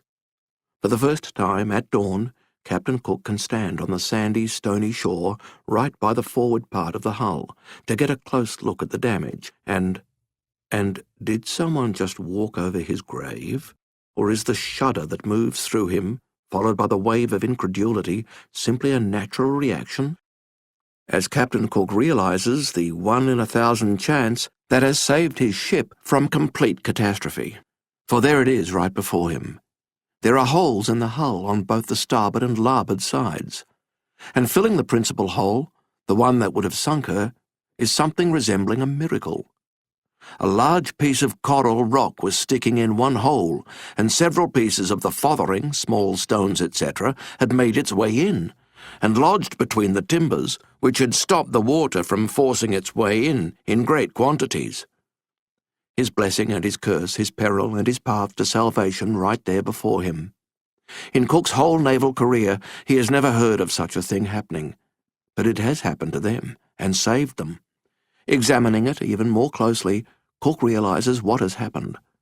The coral had pierced through the outer planks like a hot knife through butter, and would have continued to cut her open bar one thing. Providence had also seen the coral penetrate the hull right where one of the hardwood hull timbers that form the skeleton of the ship is positioned. The coral has gone deep enough that it looks to have been hacked with an axe, but it has not broken through. As they had rocked the ship from side to side and up and down to get it off the reef, it must have been touch and go, sink or swim, live or die, as to whether the coral or the hardwood would break first. But in the end the coral had broken off, inside, saving 100 families in England and several from the Americas and assorted European countries from being bereaved. Very well then. It is time for the ship's carpenter, John Satterley, with the aid of his assistants, to get to work. And so they do, starting at 9 a.m. and going hard for the rest of the day, cutting away the broken wood and very carefully starting to shape the planks that they can slot in to replace them, then all of it caulked to seal it off. When the tide goes out later in the day, they are able to examine the midsection of the hull on the starboard side, but mercifully find only minimal damage, so it is decided that no further action is required. After finishing the repair of the starboard side of the bow, the ship is heeled over onto the other side by readjusting the strain on the hawsers linked to strong trees, and pulled back just a couple of feet towards the water for fear of neaping, being stuck on land. The men now begin to work on the larboard bow, as this side too has been damaged by the coral and is dangerously compromised. In the meantime, Captain Cook chronicles, the armourers were busy making bolts, nails, etc. Exploring the area a little on the lookout for fresh and interesting specimens, Joseph Banks comes across empty native huts and burnt-out fires, though it is not easy to determine when anyone was last here. Still, such solid-looking human habitation means there must be a good supply of fresh water nearby, and so it proves when Captain Cook finds plentiful spring water. For a ship's company that has been right on the edge of oblivion, it is good news.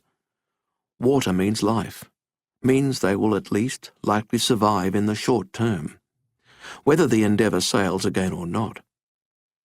With their length of stay uncertain, Cook ensures that supplies of food are distributed according to a strict rule. Whatever refreshment we got that would bear a division, he will proudly note, I caused to be equally divided amongst the whole company, generally by weight. The meanest person in the ship had an equal share with myself, or anyone on board. Thinking of you, James Margaret. It is James Cook's way.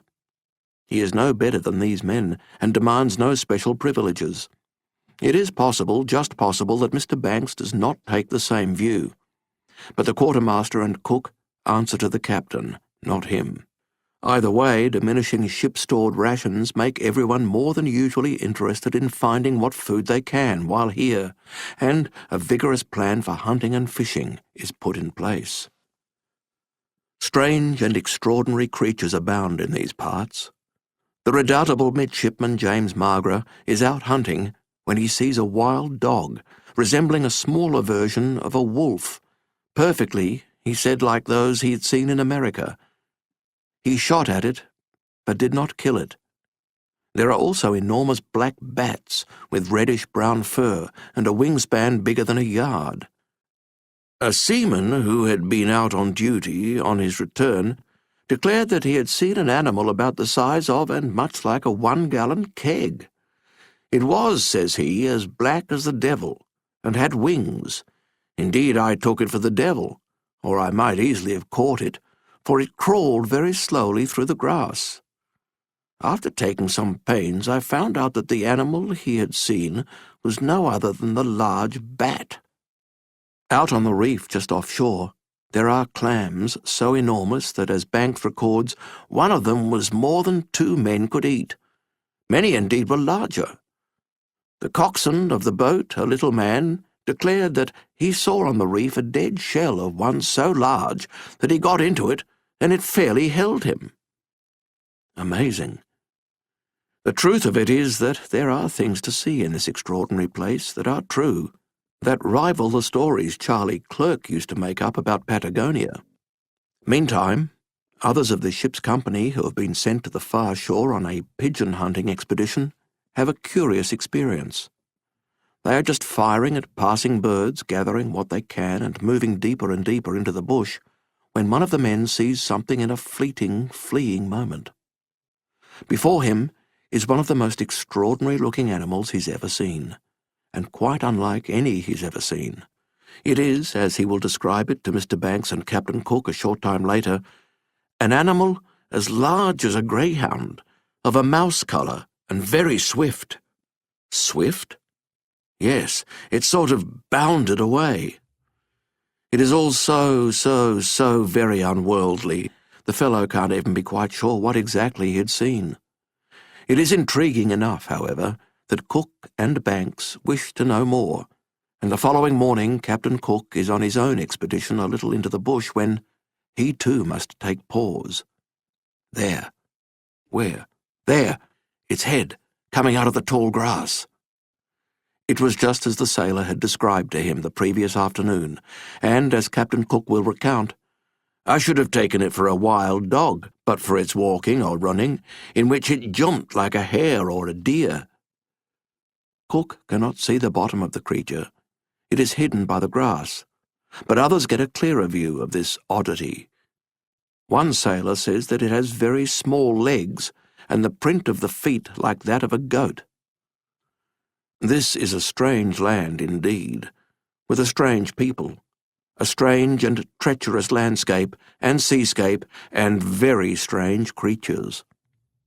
One way or another, however, they will hopefully shortly be leaving it, as the carpenters and armourers go on with their work, and slowly but surely a brand new piece of hull takes shape, while the rest of the hull is at least scrubbed down to remove barnacles, seaweed, and the like.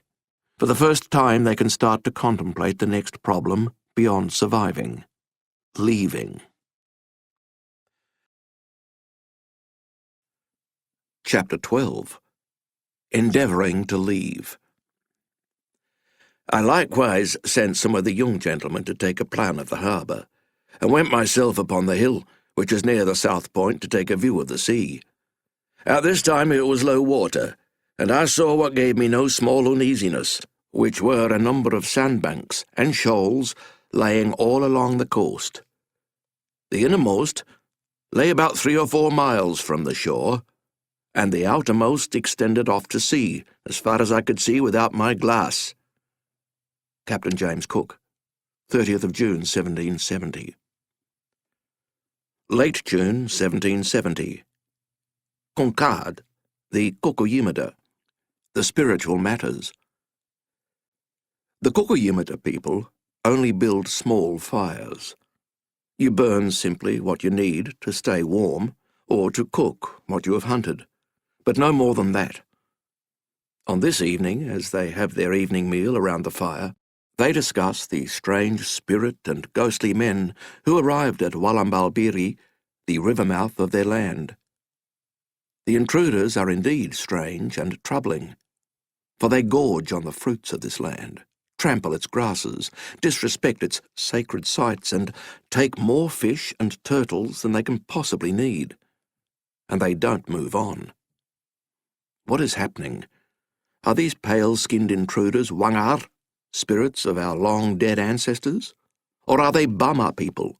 And if so, are they Yarka, men, or Nantu, women? Their strange garb covers their groins, so the Kukuyimada cannot tell for sure. On the one hand, they have no facial hair. On the other hand, they have no sign of breasts. Only by stripping one down will they get to the bottom, and more of it. But dare they go close? The discussion goes well into the starry night as they keep feeding the fire, just what it needs, and no more. Must we, of the Kukuyimada, ignore their presence, challenge it, or welcome it? For the moment they are not sure, having never faced anything like this before, nor even heard mention of such spirits in their ancestors' stories. For now, the elders caution patience. Let us watch and wait. 30th of June, 1770, New Holland. A great barrier is sighted. It is 20 days since they hit the reef and 9 days since they managed to beach the Endeavour. Cook and Banks, struggling to the top of the hill on this fine morning, barely speak, despite, or perhaps because of, having spent nearly every hour of nearly every day for the last 22 months within 10 yards of each other. It is not that they have little left to say, or actively dislike each other. It is simply that, for the most part, their interactions are on matters of direct import to the expedition. And on this morning the most important thing is to get to the top of this steep hill. As they come upon the peak, it all lies before them. To the western interior of this land they see, with poetical spirit, the vision splendid of a sunburnt country stretching for 100 horizons.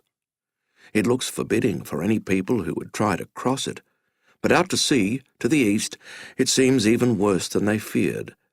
A succession of reefs, stretching out as far as the eye can see. It is a great barrier, a reef defending this continent from the open ocean, and it seems a wonder that they were able to make their way through it in the first place. For yes, while it had been one thing to have the Endeavour almost seaworthy once more, it is clearly going to be something else entirely to guide it safely out to the open ocean once more, through the maze of shoals and reefs, some exposed, some hiding just below the surface, waiting to hold them once more. The prospect was indeed melancholy, Banks records, and no prospect of any straight passage out. To return as we came was impossible. The trade wind blew directly in our teeth.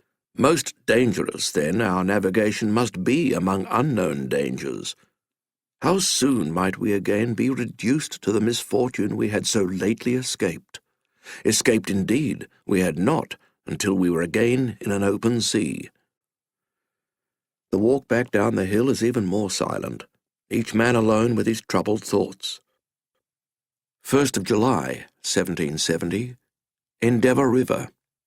Eat your peas. As for the men, they are a happy band.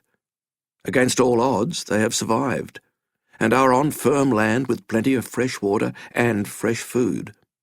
The ship's boats keep returning laden with dozens of fish, while the fertile land in these parts grows small amounts of a type of edible green foliage that Banks calls West Indian kale, which Cook orders to be prepared, to be boiled among the peas, to make a very good mess, which, together with the fish, is a great refreshment to the people. For his part, Tupaia finds cocoas, a taro plant, the roots of which he personally roasts to serve to the men. The waves low and the tide even lower, on the morning of the 3rd of July, Captain Cook gives orders for the men to heave the Endeavour afloat. and they busy themselves making preparations. They must lash empty casks to the ship's bow, the collective buoyancy hopefully enough to float the Endeavour when the high tide comes in. Alas, the men are not quick enough, and fail to finish before the ocean has reached high water and is beginning to drop once more. They must try again come tomorrow's high tide. So it comes to pass the next day, as all hands apply themselves to trimming her while she floats at even keel. Cook hopes to lay the great ship ashore once more, as the hull could do with an inspection under the larboard main-chains. They warp the ship over to the long sandbank, snaking parallel to the south bank of the river, and beach her once more. The inspection reveals that indeed there is damage to the hull. Nevertheless, Captain Cook records Carpenter John Satterley's view that the impact on seaworthiness is of little consequence, and as I found that it would be difficult, if not impractical, for us to get onto her bottom to repair it, I resolved to spend no more time about it. Yes, good news for all. Some among the ship's gentlemen, however, led by the sniff-snuffing-turned-snivelling surgeon, Monkhouse, resent both Captain Cook's clear deep respect for the view of a mere carpenter and the said carpenter's unseemly swagger because of it. Surgeon Monkhouse's view is supported by Surgeon's mate, William Perry, who also notes that the captain is only interested in those that can heal sick ships, not sick men. Where is the respect for them? Nevertheless, for the moment, Satterley is the sage, and all the medical men can do is work on a cure for their wounded pride. Unhappily for the backs of her sailors, the ship must be floated anew. With grunts and oaths, urged on by the fearsome yells of midshipmen and the grins of their shipmates standing on deck, the Endeavour is pushed by the sailors on shore, as all three ships' boats tug her out with straining rowers and wary officers watching the mighty vessel sitting stubbornly on the sandbank.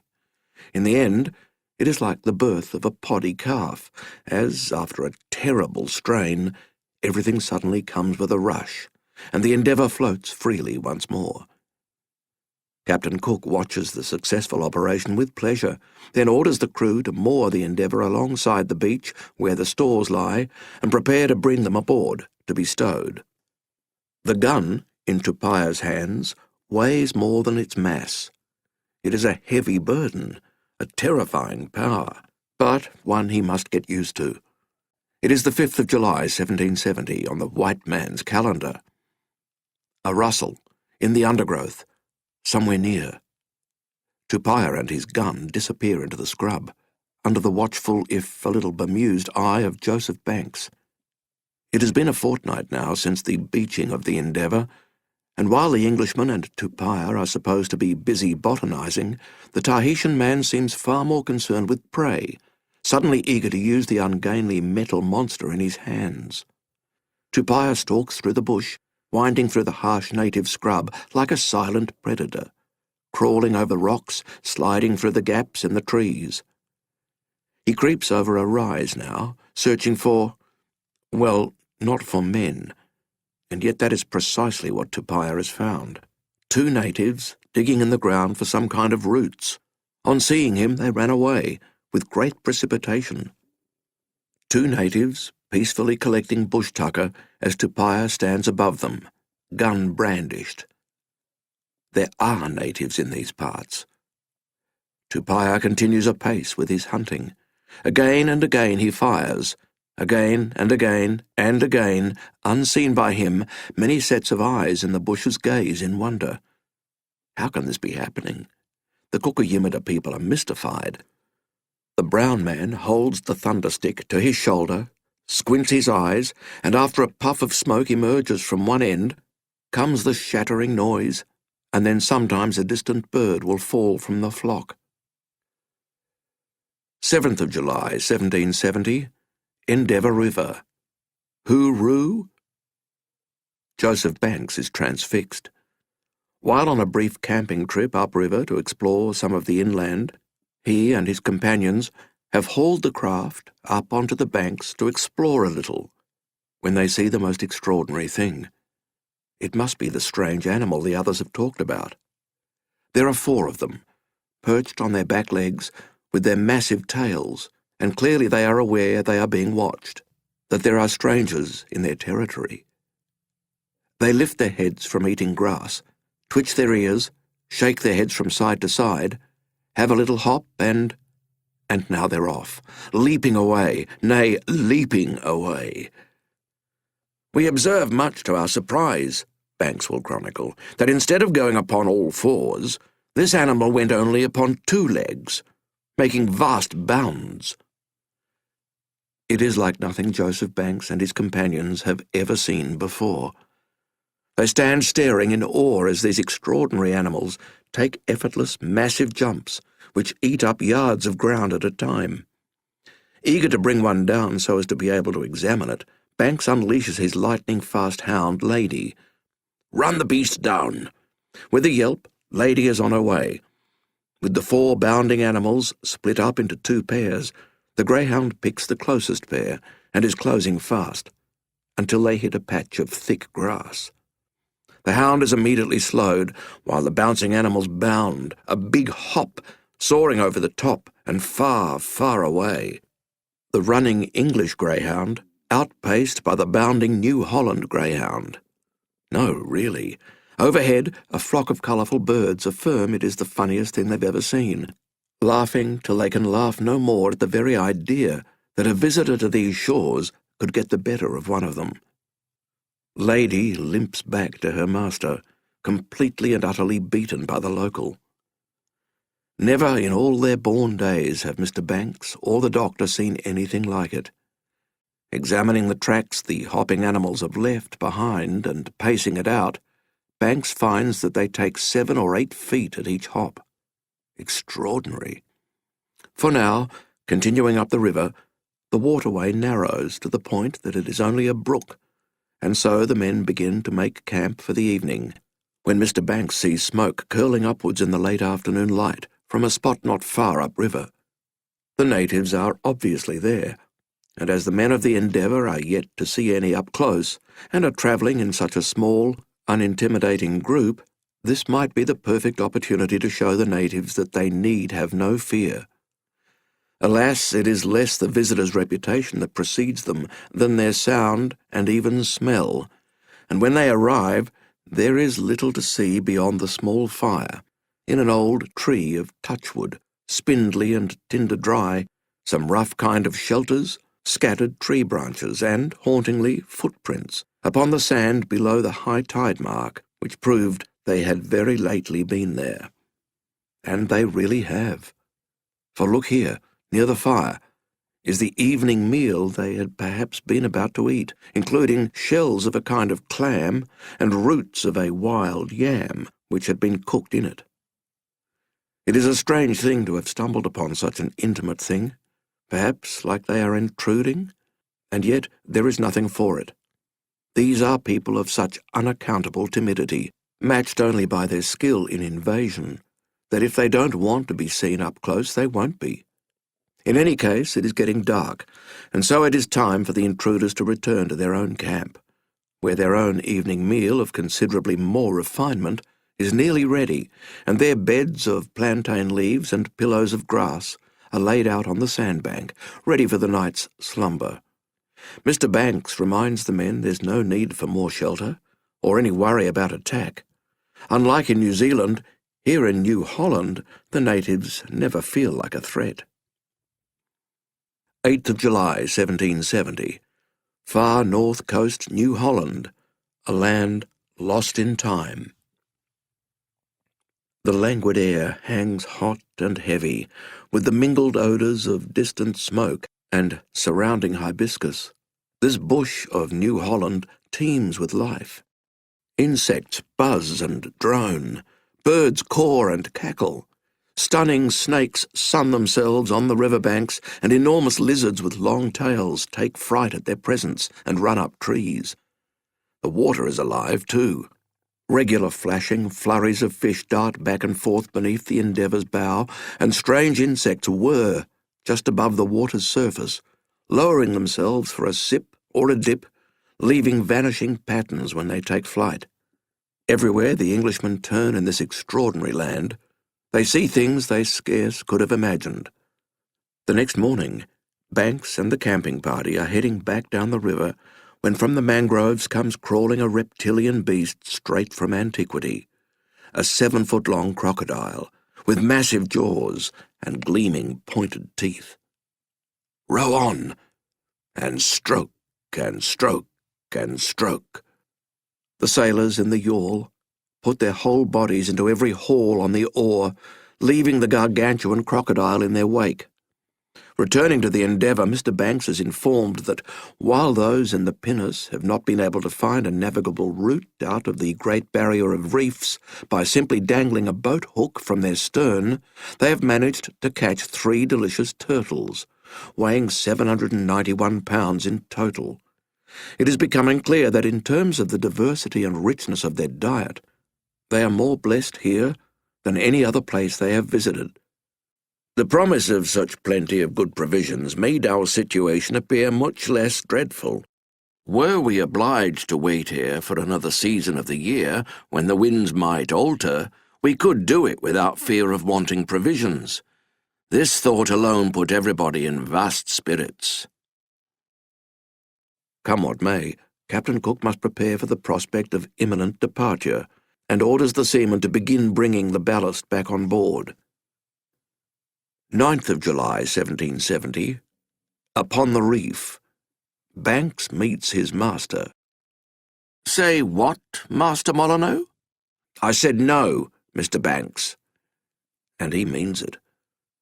The sun glares down on the 2 men glaring at each other as they stand on a rocky crop on a coral land far out to sea. In England, Mr. Banks's superior class would crush Master Molyneux like a scurrying cockroach. But right here, right now, it is not so clear. For while Mr. Banks may have an esteemed position on the Endeavour, even there he is in no position to order the master to do anything. And on this reef, in a party under the command of Master Molyneux, who has taken the longboat, towing Banks's small boat to explore one of the reefs just a little offshore, Mr. Banks can't order him to hitch his trousers up, let alone go after yet more turtles. Master Molyneux had reluctantly taken Mr. Banks along, but he will be damned if he's going to take orders from him, particularly when they already have more than enough turtles. For his part, Joseph Banks is deeply frustrated. For despite his will to command and his anger that he can't, he has no recourse. He is reduced to sitting there, impotent, and in a red rage, until, after a brief time examining the large cockles and gathering shells and the like, he returns to the Endeavour in his small boat, leaving Master Molyneux and his men out there. A furious Joseph Banks finds Captain Cook and gives him a very bad account of our turtle catchers. It is against nature that he should have no such power. At dawn the next day, after Captain Cook sends Lieutenant Gore forth to order the return of Master Molyneux and his men, the ship's company note in the near distance, on the sandy spit on the north point of the harbour, 4 natives in canoes with outriggers, using their spears to fish. "Captain Cook, perhaps this is our opportunity to make contact?" But the captain has a better tactic. It is one he has learnt here in New Holland. "Leave them alone," he orders the men, who are eager to row over and attempt a contact, without seeming to take any notice of them. So, instead of pursuing the natives and perpetually being frustrated by their powers of evasion, the white men are ignoring them. And sure enough, just 15 minutes later, it is working. It is working. The natives are suddenly interested, and 2 of them are now approaching. As those on deck watch closely, still trying not to seem too interested, the 2 natives in their simple bark canoe, which barely sits above the water, come close enough to the towering Endeavour that the men are able to throw a couple of shiny baubles down, which clearly please the 2 natives well enough that they soon go away, to soon return, with the other 2 men in the second canoe, this time coming closer, and what now? They have stopped, just the distance of a long musket shot away, and in their incomprehensible language are talking very loudly. Joseph Banks and many of his entourage, together with some of the sailors, call back to them and make signs that they should come closer. "Come closer!" And they do. Little by little, the natives paddle forward, till they are right alongside, in the shadow of the Endeavour. But careful. Still they brandish their spears, as if, Mr. Banks notes, to show us that if we used them ill, they had weapons and would return our attack. Yes, yes, yes. Some gifts, perhaps. In short order, the men of the Endeavour are handing down to the natives everything from cloth to nails to pieces of paper and beads, none of which seem to interest them remotely. Yes, they dutifully put them in their canoe, but there is barely a flicker of interest from them until by accident a small fish, recently caught, is thrown down to them, whereupon, as Joseph Banks records, they expressed the greatest joy imaginable, and instantly putting off from the ship, made signs that they would bring over their comrades. All for a small fish, something they already appear to have in abundance. This is indeed a strange people. But sure enough, the two soon return with their companions, although all have their spears with them and their throwing sticks. The Englishmen and the natives both make their way to the nearest shore to parley, meaning it is time for Tupaia, who has recovered just enough, now they are eating fresh food, to work his magic. As ever, his dark skin alone has some power to soothe, although the natives do begin by raising their spears to him and make as if they might throw them. He is able to use his sign language to such effect that they lay down their arms and come to sit next to the Tahitian holy man. It is safe. The native men trust him. Not so the women, who stay on the far shore and are notable for the feathers stuck on the crown of their heads and their lack of any clothing whatsoever. "They do not so much as cover their privates," records the captain a tad disapprovingly, though "they wear as ornaments necklaces made of shells and bracelets." Later, Cook would elaborate for the Admiralty that each of the women they see are naked as ever she was born. "Even those parts which I always before now thought nature would have taught a woman to conceal were uncovered." Quite. And even after Captain Cook lands with some of his officers and marines, still the natives remain calm and receive presents, which they took and soon became very easy, only jealous if anyone attempted to go between them and their arms. For the first time, Cook is able to get a close look at them. While one of the natives appears to be in his 30s or thereabouts, the other three can't be older than their late teens. They are lithe, athletic men, none of them taller than 5'6", and all of them entirely naked, with skins the colour of wood soot, and this seemed to be their natural colour. Their hair was black, lank, and cropped short, and neither woolly nor frizzled. And look closer now at their physiques. "Their bones were so small," Sidney Parkinson notes, "that I could more than span their ankles. And their arms, too, above the elbow joint." Like the Tahitians and the New Zealanders, they have all gone through some kind of ritual on their way to adulthood, which has left its peculiar mark. On their breasts and hips were corresponding marks like ridges or seams raised above the rest of the flesh, which looked like the cicatrices of ill-healed wounds.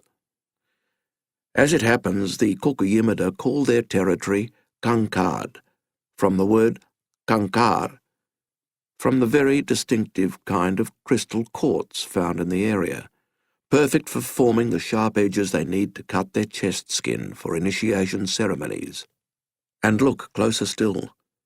Some had a small hair rope about their loins, and one about an arm made of human hair. They had also a bag that hung by their necks, which they carried shellfish in. Some of them had necklaces made of oval pieces of bright shells, which lay imbricated over one another and linked together by 2 strings. To Captain Cook's surprise, none of them appears to be missing their front teeth, a feature previously noted by William Dampier in his meetings with the natives on the western side of the country. They do appear to have some kind of red paint daubed over parts of their bodies, while one of them has his upper lip and breast painted with streaks of white, which he called carbanda. Their features were far from being disagreeable. Their voices were soft and tunable, and they could easily repeat any word after us, but neither us nor Tupaia could understand one word they said. After which, as Captain Cook recounts, most of us went to them, made them again some presents, and stayed by them until dinner time approached. No matter, there has been such warmth in the exchanges that Captain Cook, reluctant to break off their seeming entente, even asks if the natives would perhaps like to join them for a meal upon the ship.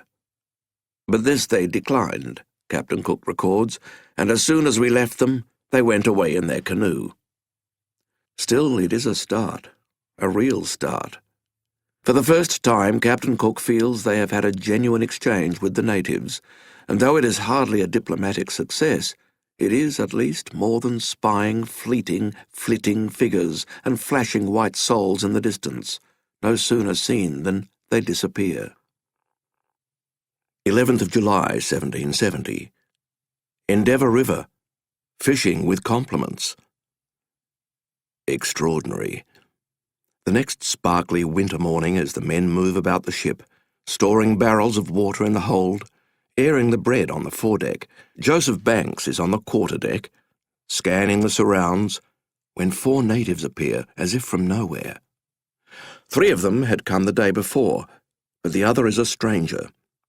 And in the nose of the stranger is a bone as thick as a sailor's finger. Banks gets a welcome close look at them, noting how, in fact, they all had the septum or inner part of the nose bored through with a very large hole, in which one of them had stuck the bone of a bird, 5 or 6 inches long, an ornament no doubt, though to us it appeared rather an uncouth one. Oddly, Cook notes, all of the women also have holes in their ears, but no ornaments hanging from them. The natives have come today with a specific purpose, to give the white men a fish, in return for the fish that they were so pleased to receive the day before. They do not wish to be beholden to anyone, and every kindness must be reciprocated. Their stay was but short, Joseph Banks records. For some of our gentlemen being rather too curious in examining their canoe, they went directly to it, and, pushing it off, went away without saying a word. There is an innate dignity about these people that Mr. Banks had not previously understood, but is now slowly recognizing. In the distance now he can see the ship's yawl, returning after its visit to the reef to hunt turtle. They have achieved a good haul, 3 more of them.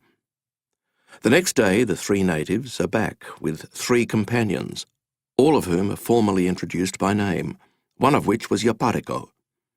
As they eat some of the fish that has been prepared for them, the rest of the fish they give to one of the greyhounds, as these big dogs fascinate them. Joseph Banks, along with an enthusiastic Sidney Parkinson, does his best to learn some of their language, and begins to make a list of native words.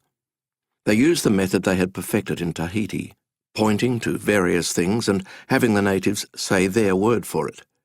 After all, the President of the Royal Society, James Douglas, the 14th Earl of Morton, had specifically told the captain and gentlemen not only to exercise the utmost patience and forbearance when dealing with the local people, exhorting the voyage leaders to remind the crew of this same moral duty at every opportunity, but, in the event that relations are established, he asked them to form a vocabulary of the names given by the natives to the several things and places which come under the inspection of the gentleman. And here is their first opportunity in New Holland to do exactly that. Typically, Banks does not just trust his own ear or his interlocutor, but asks Mr. Parkinson and a couple of other men to ask different natives about the same objects to make sure he has it absolutely right. Bit by bit, a list of words in the local language is built up. Wagiji, the head. Minang, fire. Milka, the ears. Bonju, the nose. Unta, the tongue. Wala, the beard. Nalan, the sun. Tapul, bone in nose. Oh, there is one thing in particular, something that Mr. Banks can't point at, but he can show the natives the sketch by Mr. Parkinson, the curious hopping creature. Gangaru, replies the native they ask. Kangaroo is carefully recorded. Their language was totally different from that of the islanders, Banks notes. It sounded more like English in its degree of harshness, though it could not be called harsh neither. They almost continually made use of the chirkau, which we conceived to be a term of admiration, as they still used it whenever they saw anything new. Also, chir-tut-tut-tut-tut-tut, which probably has the same signification. So too do the people of this part of New Holland often add an thus tut-tut-r, tut-tut-r, which seemed to register astonishment, while they often whistled when they were surprised. Among the sailors there is an English version of chir-tut-tut-tut-tut-tut. After the sexual delights of Tahiti, and to a lesser extent New Zealand, despite the tut-tuts of their own captain, there had been some hope that New Holland might provide the same. But what happens now is really the first time they have seen a young maiden in all her glory, and there is not the slightest possibility of taking it further. Not only is she accompanied by 2 native men, but she has not the slightest aspect of come hither about her. Whatever her charms, they will not be for the white man's enjoyment. Joseph Banks is disappointed, but too distracted to mull, for the most extraordinary thing unfolds before his eyes. Taking one stick, about 8 inches long, one of the natives sharpens it at one end with a sharp rock, and then places the stick between his hands with the sharp end sitting in a small bed of dry grass that sits atop a piece of soft wood placed on the ground below. By moving his hands back and forth, he makes the stick twist and spin both ways, back and forth, the sharp end boring into the soft wood below. Twisting, twisting, twisting, onwards he goes, as if warming his hands on a very cold winter's day in the Highlands of Scotland, rather than on this sunny day in the northern reaches of New Holland. Bemused, Banks continues watching closely when it happens. From below the pointed end of the stick, sparks suddenly start to fly spasmodically, momentarily, twist, twist, twist, and more sparks begin to fly, and now the little bed of dry grass catches alight. A solid flame is soon flaring, which in turn begins to devour the soft piece of wood below. 2 minutes, a fire from nothing. But now look, for one native with a great sense of fun runs along the beach, to their eyes carrying nothing, and yet, grinning, the fellow runs back and forth, and has no sooner bent down to a pile of wood than it starts to spiral smoke, and then burst into flames. Fire magic. The white men whoop their appreciation, even as they stare in amused disbelief. It is as if hands can shoot flame. So popular is the trick that it is repeated again and again for the pleasure of the laughing English and beaming natives. Beat that, you white men. How is it done? The scientific side of Joseph Banks insists on finding out. Firstly, it relies, he discovers, on the infinite readiness with which every kind of rubbish, sticks, withered leaves, or dry grass, already almost dried to tinder by the heat of the sun and dryness of the season, would take fire. So dry, just a spark will see each clump burst into flame. But how to provide that spark?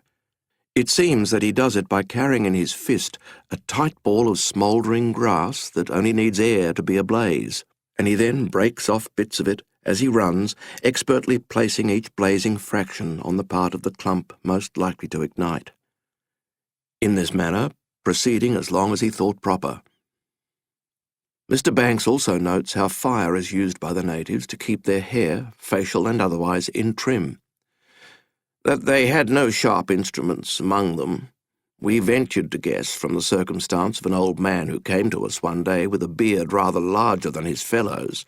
The next day he came again, His beard was then almost cropped close to his chin, and upon examination we found the ends of the hairs all burned, so that he had certainly singed it off. 14th of July, 1770. Endeavour River, Lieutenant Gore on the hop.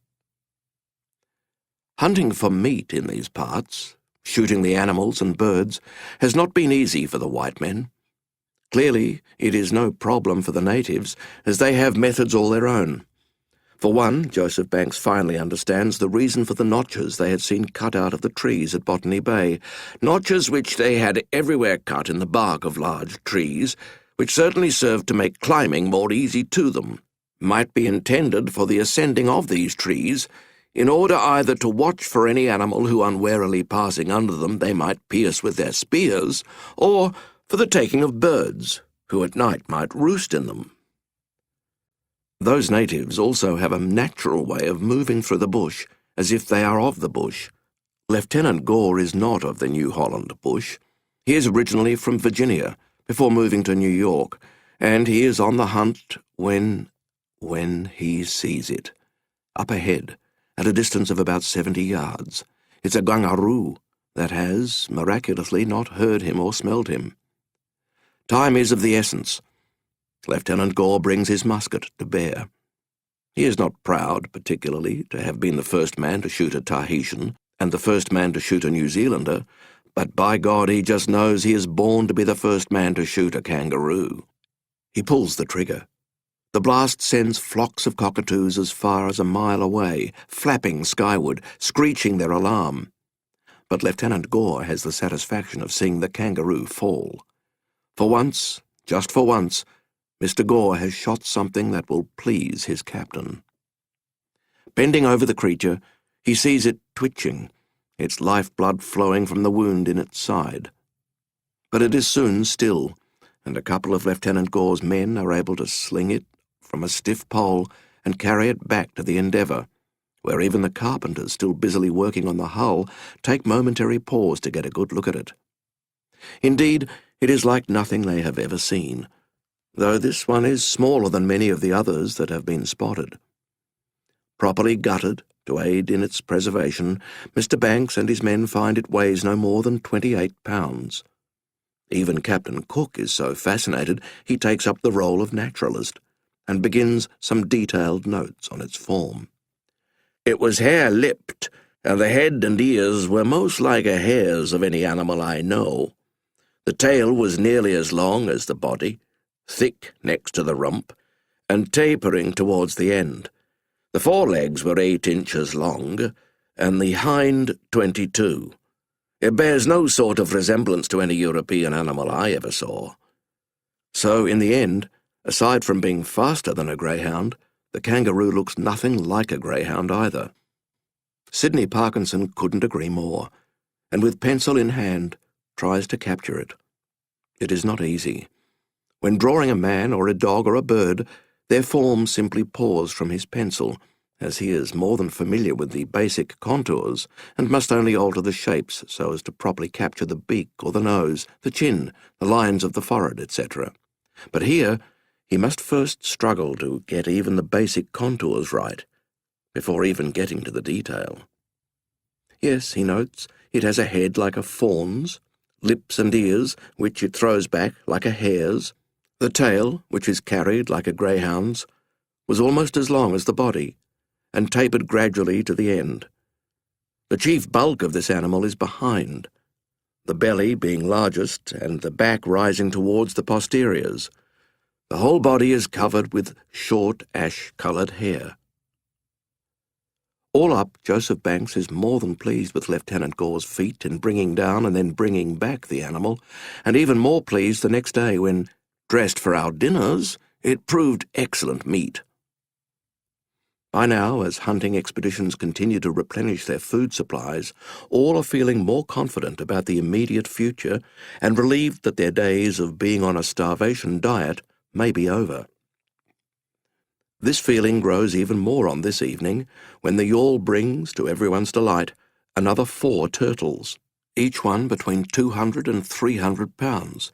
So we may now be said to swim in plenty. And it is not just the quantity, but the quality. Our turtles, Banks notes, are certainly far preferable to any I have ate in England, where, slaughtered in captivity after being fed on unnatural food, they do not give so delicious a flavour as it is in their wild state. So delicious are the turtles, and likely so good for the men's health, that Captain Cook decides to take some with them, alive, in tubs filled with water, so they can be eaten at the crew's leisure. Among the Kukuyimada people there is growing dismay and unrest. Today these strange white visitors have taken 3 more enormous mamingu, female green turtles, aboard their enormous vessel. Why? How can this be? And how many of such turtles can be left for them? In a community where the only things that are captured and killed are those needed to fulfill immediate needs, there is alarm and outrage at such a rapid depletion of such a valuable resource. How long will these strange visitors stay? 17th of July, 1770. Endeavour River. No contact, Sir Joseph. Even with a skiff, a boat with which he had little previous experience, Tupaia is able to master it quickly and move upon the water with such fluidity that he is a pleasure to watch. On this occasion, he rows back to the Endeavour from the shore, and once back on deck reports to Captain Cook that he had met with 3 natives who had been friendly and given him some longish roots to eat. Cook, Banks, and Solander are so eager to meet the natives that Tupaia agrees to accompany them back to the shore, where they meet 4 natives who happily receive beads offered as gifts before taking their leave. "We attempted to follow them," Banks chronicles, "hoping that they would lead us to their fellows, where we might have an opportunity of seeing their women. They, however, by signs made us understand that they did not desire our company." What is to be done about these ghostly men on the shores of Kukuyimada country? They behave with such greed, with no thought for the natural world around them. They also don't appear to be moving on any time soon. Something must be done. Would it not be wise to go aboard the hulking canoe themselves? Surely our turtles are somewhere aboard, and if not, then we can communicate with these men and find out more. But in order to be invited aboard, we must play along with their customs. We shall accept their trinkets, trades, and even eat with them.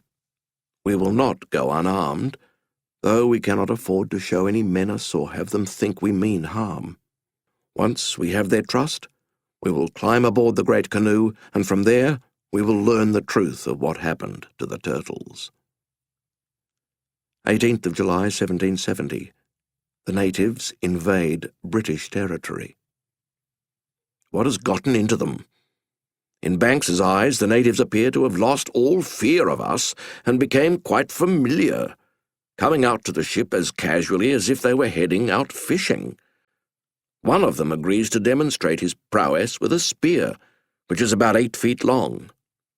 It flew with a degree of swiftness and steadiness that really surprised me, Banks notes, never being above 4 feet from the ground, and stuck deep in at a distance of 50 paces. As demonstrations go, even Joseph Banks is impressed, and for the first time in New Holland, even a little intimidated. How long would he and the rest of the ship's company last in the face of a mass attack by the natives? From the look of this demonstration, not long. It seems to underline the point of a sharpened spear that the reason none of them have yet lost their lives to the natives in their whole time in New Holland is because the natives have chosen not to kill them, rather than lacking the capacity to do so. It comes as a shock, and no one is more shaken than Mr. Banks, who had concluded that the locals posed no threat, only to find them fully possessed of dangerous weaponry of their own making and more than proficient in the art of battle.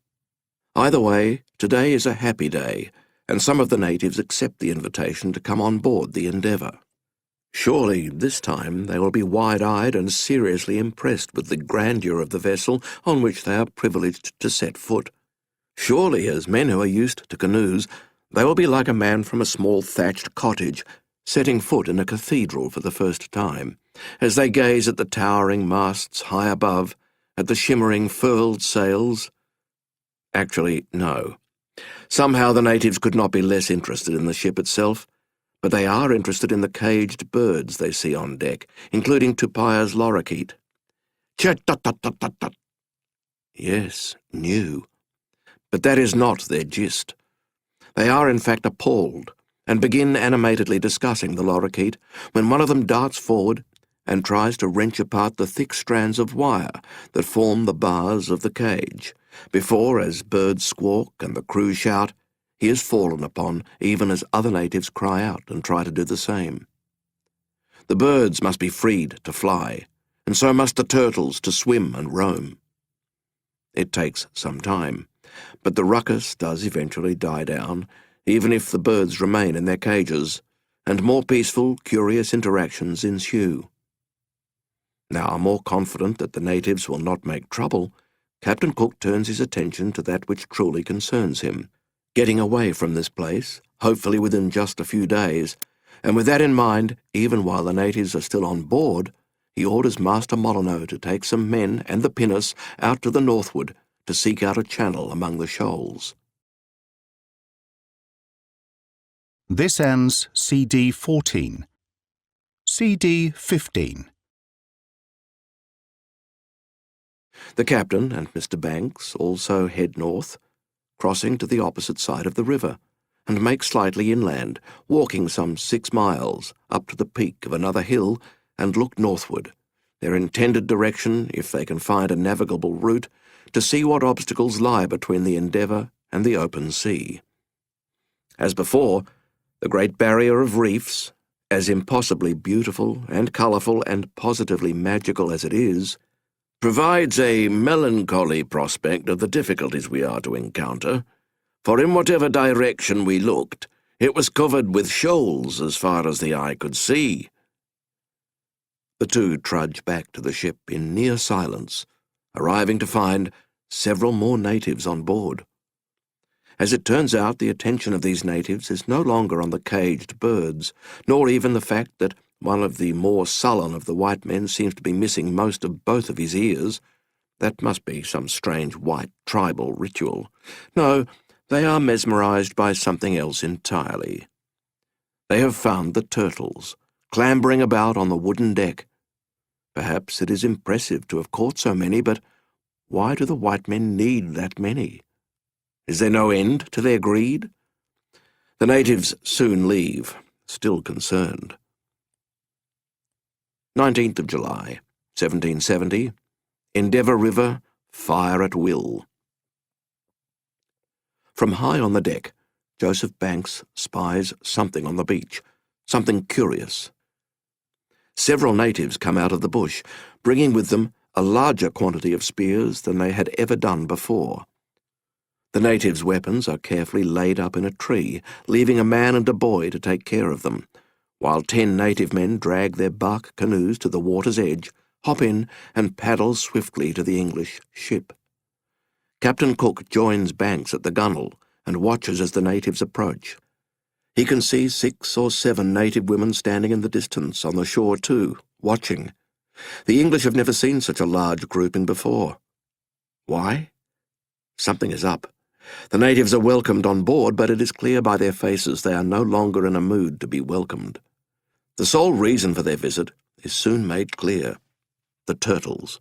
They want the turtles back, now. The natives can see the dozen turtles lolling about the deck of the white men's ship. They also know the ship is intending to leave, but it will not leave with their turtles. They first, by signs, asked for 1, records Mr. Banks. No, replies Captain Cook. The man who has been told no shows what can only be great marks of resentment. He stamps his foot and shoves Joseph Banks out of his path with a countenance full of disdain, and asks another sailor for the turtles, but again they are told no.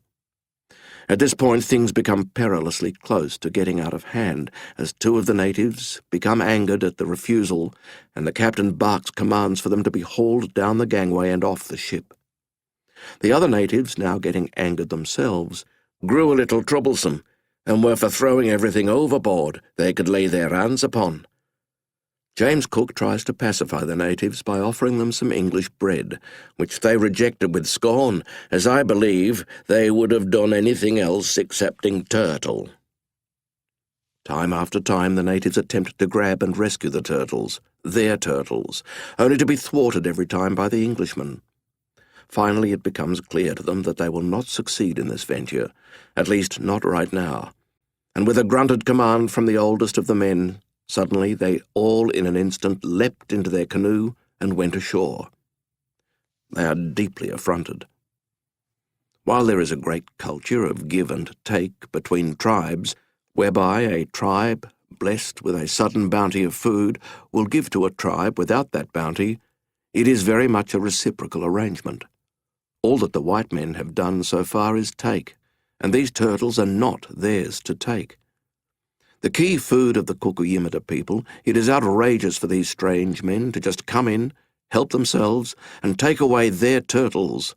The mamingu, female green turtles, are a sacred part of this world, a key food source that must only be captured and killed in season with great care, so they will continue to collectively thrive and feed the clan. Everyone knows that. Taking so many is against nature and an offence to the law of this land. And so they go. In the yawl, as it happens, Captain Cook and Mr. Banks are not far behind them, as Banks is desirous of doing one last round of plant gathering, while Cook, in turn, wishes to confirm that none of the Endeavour's equipment has been left on shore. As the two Englishmen are about to land, they are pleased to see many of the sailors doing no less than taking in the washing, gathering the linen that has just been washed in the river and dried on tree branches, as well as striking the tents, all in preparation for their departure. It is a peaceful scene, with no hint of trouble, until just a few minutes after they land, suddenly a group of armed natives approach and press around the fire where some of the men have a kettle boiling, ready to ply the seams of the Endeavour with boiling pitch. What on earth are they doing? It all happens so quickly there's barely time to comprehend it. It is the fire magic. But this time it is being used as a weapon against them. A native's hands brush near the earth, and fire springs up, each quick touch quickly sparking terror as well as flame. The native's palm is cupped, the flame concealed, and kept alive by his stoic refusal to feel its heat, and though the Englishmen have seen this trick before, only now do they see the danger of the magic. It is no parlour trick, it is a death trap. For now the natives run, spreading fire and panic in a succession of terrifying instants. Too late, Captain Cook and Mr. Banks realise that the tall grass that surrounds them is a deadly potential weapon, and watch in stupefied horror as one running native began to set fire to the grass, to windward of the few things we had left ashore, with surprising dexterity and quickness. The grass, which was 4 or 5 feet high, and was as dry as stubble, burnt with vast fury. Most shocking is the speed with which the fire takes hold. It has gone from nothing to leaping flames in just seconds, and the resulting billowing smoke and sense of all-engulfing inferno is overwhelming. The white men had had no idea of just how quickly the grass and bush of New Holland could burn. As Cook notes, it was so swift that, before we well knew what he was going on about, he made a larger circuit around about us, and set fire to the grass in his way, and in an instant the whole place was in flames. He's momentarily transported back to that late night on the St. Lawrence River, when he had awoken to see the flaming French fleet drifting towards him. In every direction bar the sea there is a raging fire, meaning the newly arrived white men must do precisely what the natives want: leave, get on their vessels, and go.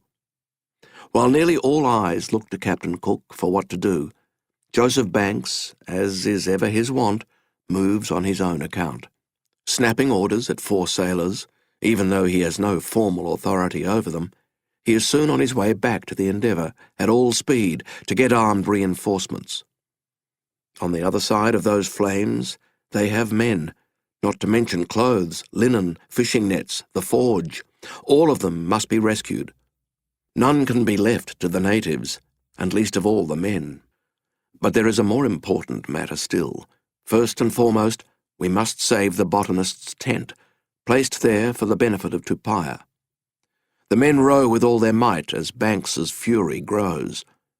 The men, still standing on shore in the closing horseshoe of flames, the captain at their head, hear the sudden squeal of a panicked piglet which had been let off the ship to graze. It is caught on the other side of the flames, which soon burn the piglet to death as it tries to run through. Once there is the smallest break in the inferno, Captain Cook makes a mad dash to get through the raging wall and over to his men further down the beach, who are washing linen, and are as yet not surrounded by fire. A man of action, as he had been at St. Lawrence, and yet, even as he runs towards them, making heavy weather of it as his black boots sink into the sand, he can see that natives are unleashing precisely the same fire magic around these men. Like fire demons, these manic magicians run along, belching flame with every thrust of their hands. The flames are spreading around his men, just as they had back near the landing spot. With an anger that rises with equal ferocity to the still rising flames, Captain Cook roars for the natives to stop, his gestures acting as exclamation marks for his words. His meaning is clear, but no threats or signs would make them desist. In desperation, thus, Cook decides he must fire a gun at their new friends, who are friendly no more. But the captain has no gun on his person. Running back to where Mr. Banks and his reinforcements in the yawl have landed and are dragging Banks's tent to safety, the captain grabs a loaded musket from the botanist.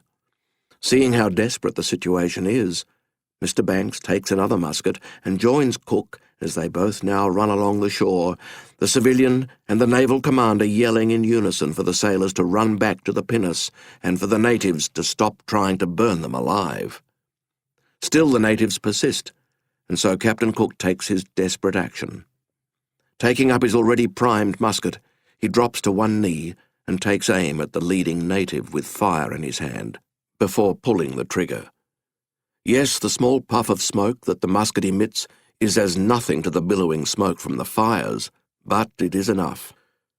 For at this point, as Banks notes, the captain's target dropped his fire and ran nimbly to his comrades, who all ran off pretty fast. Cook himself pursues the fleeing man, noting drops of blood on the ground from the wounded man. Captain Cook again loads his musket and fires into the mangroves the natives have run into, to make the point, as the approving Banks notes, that they were not yet out of our reach. It works.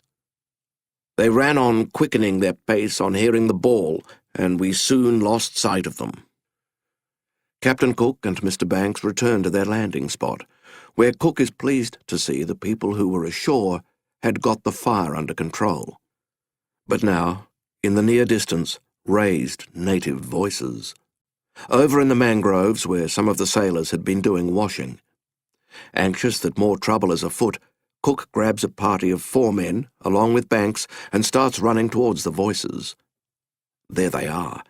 It is a dozen native warriors, each carrying 4 spears. And despite the fact that James Cook and his men have muskets and brandish them, the warriors do not draw back. Nor do they make an aggressive move, for now all is deadly quiet. Maybe a little too quiet. Birds have taken wing, and the air is so still that the lazy wisps of smoke trailing through the branches barely disperse. All is uncertain. If a full-pitched battle breaks out, each side can do major damage, but it is just not clear if that is the intent. What is happening? No one is sure, and yet now the natives have turned and are beginning to walk away, almost as if on a leisurely stroll. Cook and Banks watch as the natives go, noticing that a number of them have dropped their spears. Thinking it better to be on the safe side, the captain and his men follow the natives, seizing 6 of the spears as they go. Hostages. This terrifies the natives, who look over their shoulders to see it happen, and they immediately take flight. Wary, Captain Cook and Mr. Banks follow the retreating warriors for near a mile, Then, meeting with some rocks from whence we might observe their motions, we sat down, and they did so too, about 100 yards from us. But now what? One of the natives stands and is coming towards them, and he has something in his hand. A spear? A spear. Hands fly to muskets. It very well might be an attack, but wait. They look closer, as the figure tentatively comes closer still. It is a little old man, as Joseph Banks describes him, and what he is carrying is a deliberately broken spear, its once dangerous spearhead now lying at a limp right angle to the main shaft. Several times he stops, but encouraged by the white men beckoning him forward, he always starts approaching again, until he stands before them holding his broken spear. This man, a deeply respected tribal elder by the name of Namoyaparaku, speaks to them. "Natan kate dawun ma natihu," he says. "We come to make friends." But of course none of the Endeavour men can understand a word. Nevertheless, it is clear that his gesture of having broken his spear is a gesture of peace. The man goes on to explain in his curious sign language what he wants. He uses a curious mannerism that includes, as described by Joseph Banks, drawing moisture from under his armpits and blowing the sweat on his hands into the air. Unknown to the white men, he is performing a ritual known as Nala Damal, my sweat from me sent to you, a call for calm. For Captain Cook and the ship's company have been extremely fortunate to land in a sacred part of the Kukuyimata's Bapor land, the place of the Waimbur clan, a place of peace, where marriage and initiation ceremonies are performed. Women come to give birth, celebrations are held, and conflicts are resolved. A place where it is strictly forbidden for warring tribes and clans to spill blood. The little old man is making a gesture of peace, and, in so doing, is asking the white men to respect the law and the law of this sacred place. As a Kukuyimata elder of the clans, it is the duty of Namoyaparaku to try to stop further desecration at Waimbur. And, having identified Captain Cook as the elder of this intruding clan, he is asking him to stop further desecration of the area by spilling blood in a conflict. Clearly, the reaction he receives from the white men now, the smiles, their warmth, and, perhaps most importantly, the fact that he has been unmolested, is a clear sign that the white men too want peace. For now, he turns and calls to the other natives to come forward, clearly telling them to leave their spears. In the soft sunlight, throwing dappled shadows on their forms, they are seen to lay their spears beside a tree, before approaching and joining the little old man. The native men and white men stand gazing at each other. What now? "We now returned the spears we had taken from them," Cook will recount, "which reconciled everything." Yes, reconciliation in our time. Relations so improved that the natives put forth an earnest request. "We have 3 men with us who want to see the ship." They want to see the ship? So the fire battle is over? Oh yes, they explain. The man who was shot at is gone. Very well then, bring them forward. Some words are shouted in their curiously fluid language, and within a minute 3 natives emerge from the bushes, and are given such trinkets as Mr. Banks and Lieutenant Gore have with them, whereupon the newcomers are escorted to the ship. The mood is friendly, with the natives communicating through sign language that they would no longer set fire to the grass, and the Englishmen in turn distributing musket balls among them, and through their own sign language trying to explain a little how they work. And here is the Endeavour, a mighty structure right by the shore, towering over Banks, Gore, and their guests. Would the 3 natives like to come aboard? No, and nothing will convince them to try it. They don't quite know what it is, but they know they don't like it. Very well then, Mr. Banks and Lieutenant Gore are quite content to leave them to their contemplations. They stayed about 2 hours and then departed.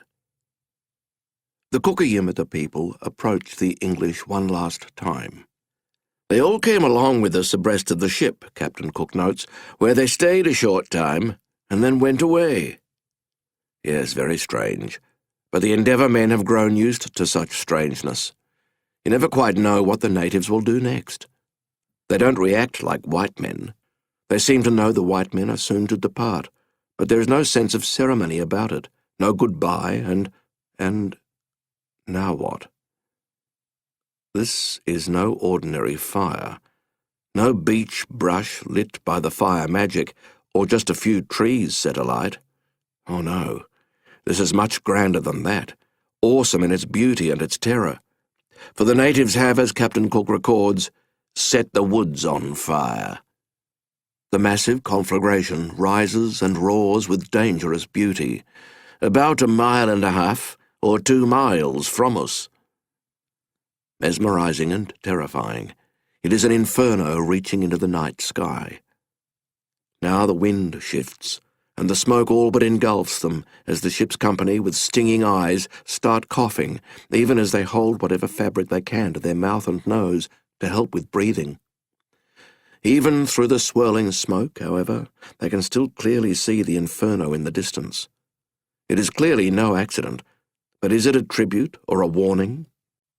Have they friends on shore, or an enemy revealed? Captain Cook broods on the tactical meaning as Banks absorbs the aesthetics. "All the hills about us, for many miles, were on fire," Banks records, "and at night made the most beautiful appearance imaginable." It is unnerving, and they can't help but wonder if the fires are the prelude to an attack of some kind, despite the broken spear of the previous day. Men stay on keen watch through the night, with their muskets loaded and primed, but no attack eventuates. The following morning, Captain Cook is at least feeling confident enough to send men ashore to make contact with the natives, but none are to be found in or around the still smouldering bush. Evening, 19th of July, 1770, Endeavour River. Ship sails, by the seashore. It is time to start looking to the sea once more, preparing to face new dangers of finding open passage to the ocean free. The remaining stores are taken aboard the ship, which is rebirthed, and Cook gives the order to let her swing with the tide. And yet, even though the Endeavour is now repaired, their water barrels filled, the cook's storeroom full of freshly slaughtered meat and fish, and live turtles tied up on the deck ready to slaughter, it is not a simple matter of just setting to sea. For, sure enough, in the night the master returned with the pinnace and reported that there was no safe passage for the ship to the northward at low water. Very well then. At sunup, it is none other than James Cook himself, the master of masters, the seer of sandbars, who takes some men to take his own soundings of those sandbars, and finds that, sure enough, it is exactly as Master Molyneux reported. To windward was impossible. To leeward was a labyrinth of shoals.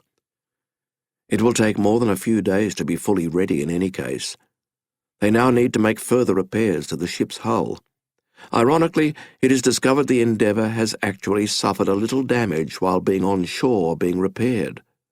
Without a cushion of water, wood warps and cracks swiftly in this harsh New Holland sun. A new wait begins. 23rd of July, 1770, Endeavour River. Gathering greenery, unexpected scenery. It all happens so quickly.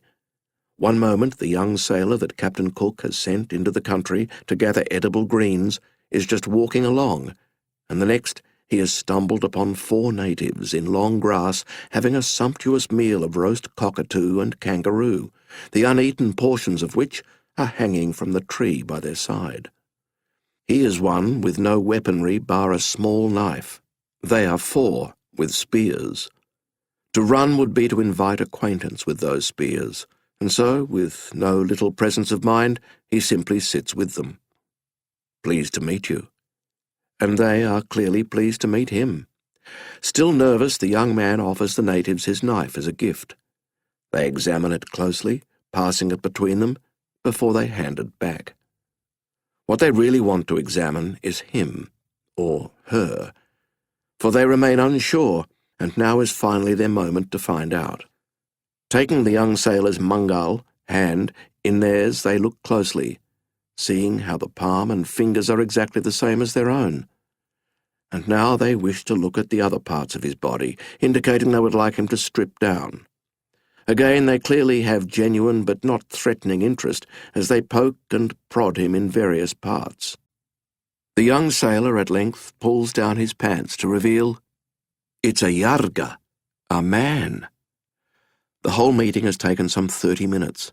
Yes, everything seems to be pretty similar to their own, if only a different colour, and all appears in working order before he is encouraged to dress again. At this point, an incredulous Captain Cook will record, "They suffered him to go away without offering the least insult, and perceiving that he did not go right for the ship, they directed him which way to go." Banks, too, is fascinated by the sailor's account, less about the natives' anatomical curiosity, but their supper. He wonders in his journal, "How they had been clever enough to take these animals is almost beyond my conception, as both of them are most shy, especially the cockatoos."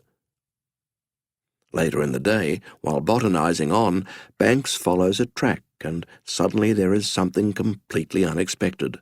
It is a relatively neat pile of all the clothes the white men have been giving the natives. Yes, there they are, left all in a heap together, doubtless as lumber not worth carriage. Maybe, had we looked farther, we should have found our other trinkets, for they seemed to set no value upon anything we had except our turtle, which, of all things, we were the least able to spare them. This is indeed a strange people. Early August, Endeavour River, the leaving of the boat people. On the 3rd of August, Captain Cook makes 2 attempts to sail into the teeth of the onshore wind to get the Endeavour to sea, only for the wind to blow them back to shore both times. But the late afternoon brings a blessing. The wind abates and swings around, blowing lightly offshore. Captain Cook orders the coasting anchor and cable to be laid outside the sandbar in readiness. Should the wind be fair on the morrow, they can move quickly and sure enough, with all still calm at 5 a.m. the next day, Captain Cook orders all hands to the capstan, and within minutes the cables are springing up from the water with a healthy twang, spraying water on all sides as the men take the strain. It is a long and arduous process to first get out into the channel once more, then to gather in the cables and anchors, and finally to set the sails. But by 7 a.m., with a light air from the land, they are, sure enough, slowly heading towards the barrier of reefs.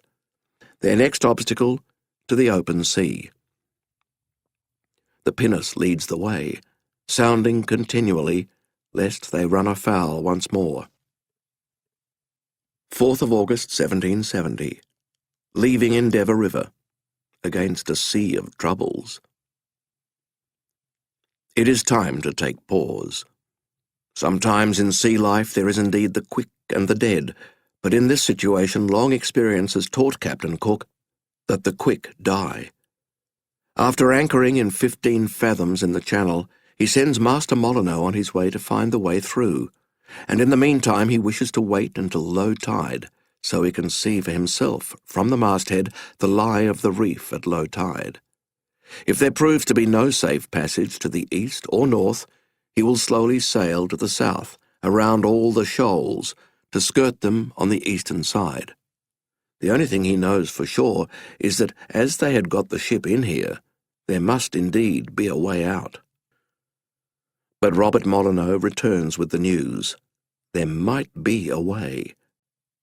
He hasn't quite seen the promised land, but far more importantly, he has found a path to the open sea, first heading east, then north, then east again through all the shallows until they get to a half-mile break in the reefs he has found.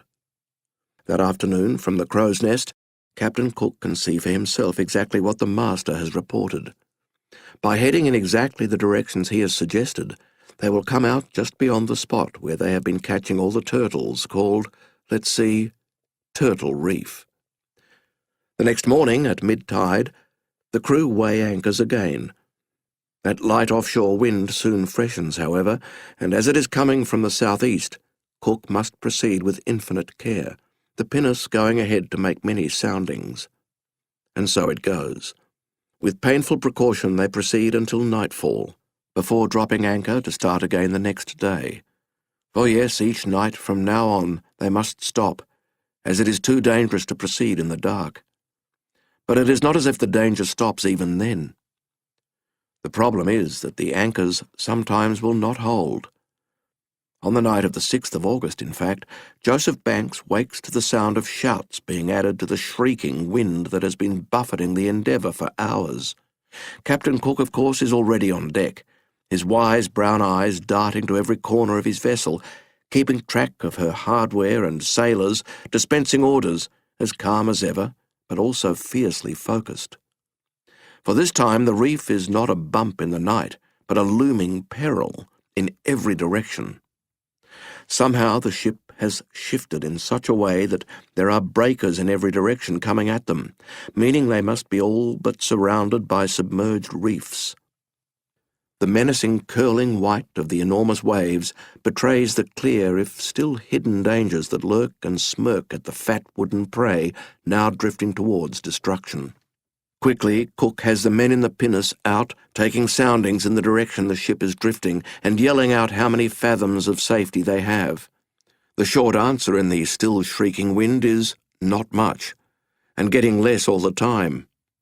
And they are getting closer and closer to a reef. Captain Cook barks commands to midshipmen and swabs alike, in the hope that the Endeavour will be transformed into a mere bobbing cork, which the anchors will thereafter be strong enough to hold in place, keeping them off the reef. The men bob too, each so full of nerves that he cannot stand still, shifting more than the ship does, each hoping to see something that other eyes have missed, some passage unmarked, some break in the breakers that will signal safety. They look in vain. Alas, while in a harbour this would have surely worked, in the open sea the forces upon the Endeavour are just too strong, and with lurch after lurch they continue to move. By dawn of the 7th of August, when they can fully see the peril they are in, they realise that overnight the anchor has dragged.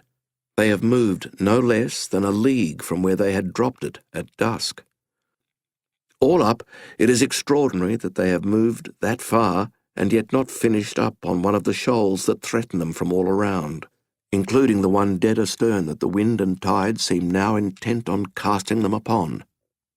"Mr. Molyneux, see to a kedge anchor, if you please." But it is having no effect. With every passing minute, they are being driven closer and closer to destruction, and it seems nothing will be able to save them. Like Lord Sandwich in the wee hours, however, Captain Cook has one last card to play, and he plays it now. "Sheet anchor to the forecastle. Man the windlass." The kedge anchor is the anchor of last resort, the largest anchor on board, kept amidships for emergencies. So heavy it can only be dropped by a chain. It will take a good dozen of the crew to get it attached to the chain and over the side. Mercifully, however, even before that order can be executed, all of the previous moves seem to combine, and, "Belay that command," as Banks will recount, the ship stopped and held fast, to our great joy. Captain Cook does not join in the general celebration, aware as he is that they have likely just received a stay of execution, not a reprieve. For now, as the tide goes out, they can see even more terrors than before, as ever more shoals are exposed in every direction. Once again Captain Cook climbs the mast to get a better take on the overall situation. "After having well viewed our situation from the masthead, I saw that we were surrounded on every side with dangers, insomuch that I was quite at a loss which way to steer when the weather will permit us to get under sail." Master Molyneux is insistent. Once the weather breaks their way, they must beat back to the southeast, whence they came. But Captain Cook, after consideration, is even more insistent. "It would be an endless piece of work, as the winds blow constantly from that quarter, and very strong, without hardly any intermission. And even if they could get through, it would put them on the wrong side of this barrier, having to face it once more. If instead they steer to the northeast, yes, there will be shoals to dodge, but at least they have some chance of breaking through the barrier and leaving it behind them. By the by, sailing northeast, they will mostly be sailing large, with the wind astern, while doing zigzags through the reefs will see them sailing into the wind a bit too, by the wind. In order to escape, thus, they will have to sail by and large, as the Jacks say. Oh, these are the times of battering days and shattering nights, as the next 3 sunrises still see unfavourable winds and roaring waves coming at them from varying angles.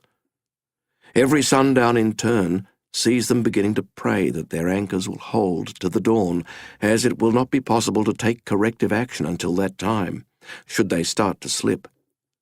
At least in the day the pinnace goes ahead, and they slowly, cautiously, by use of anchors and light sail, occasionally make their way through what appear to be the deepest, safest waters. On the morning of the 11th of August, they spy 3 islands up ahead, each dominated by a large hill, which is exactly what they need. Taking the pinnace, Captain Cook and Mr. Banks go to the northernmost and largest of the islands and climb the hill, with many lizards dashing out of their way as they go. Hence the name Captain Cook gives it, Lizard Island, anxious to get as close as they can to a bird's-eye view of the reefs that surround them and find a way out. "The island itself was high," Banks's journal on the 11th of August, 1770 reads. "We ascended the hill, and when we were at the top, saw plainly the grand reef still extending itself parallel with the shore, at about the distance of 3 leagues from us, or 8 from the main. Through it were several channels exactly similar to those we had seen in the islands." As always, the view reveals grim prospects. But it is possible, and after carefully noting the position of those channels, Cook and Banks descend from the hill to sleep overnight on the island before rowing back to the Endeavour the next morning. Cook is quick to give Master Molyneux his rough map of where the paths to redemption through these reefs lie, and commands him to send the pinnace forth. "Really, Captain Cook?" The master is highly reluctant, pointing out just how many shoals and reefs there are that are visible, let alone unseen ones. He is highly pessimistic about their chances of getting free without coming to grief. Cook, while more than aware of the dangers, insists that every choice from here is dangerous, so they must do their best anyway to progress. "See to it, if you please, Mr. Molyneux." Yes, most of those on board the Endeavour are now feeling grim, including the artist Sidney Parkinson, whose name is now on the daily sick list. But none appears to be feeling grimmer than Tupaia. With an unrelenting moroseness, now riding dark sentinel to his ever-ailing health, he has become an ever more troubling presence on the Endeavour, with what little energy he does have too often devoted to querulousness. He had been firmly told it would take 10 moons to get to Britain, and has counted them down ever since. When those 10 moons had at last passed, they had been still in New Holland, and his dismay and depression has deepened ever since. Does this magical place of Britain even exist? "Your account about Britain being the ship's country is a mere story," he says morosely to William Perry. "In fact, you have risen from the bottom of the sea." The surgeon's mate smiles broadly.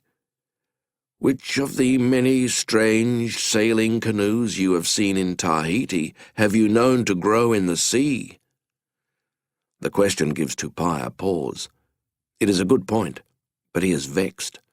Nothing changes their wretched situation.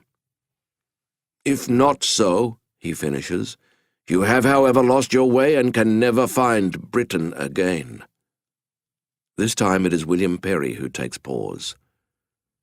This last opinion of Tupaia, he will note, had more force than he was aware of, for at the time I speak of, my own expectation of ever returning to England was very faint.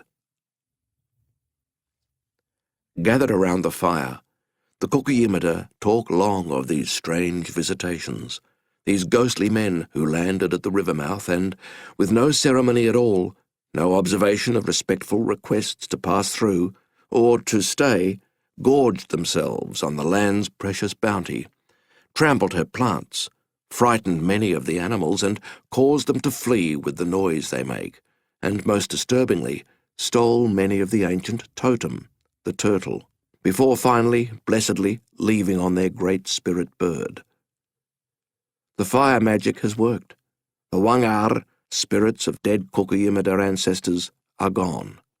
All that remains is for the elders to weave accounts of this troubling event, these strange spirits, into the sacred stories that have been passed down to them from their own ancestors, the very tales of all the spirits that have created and sustained their world through the ages, the very lore the young ones around the fire will one day tell to their own children.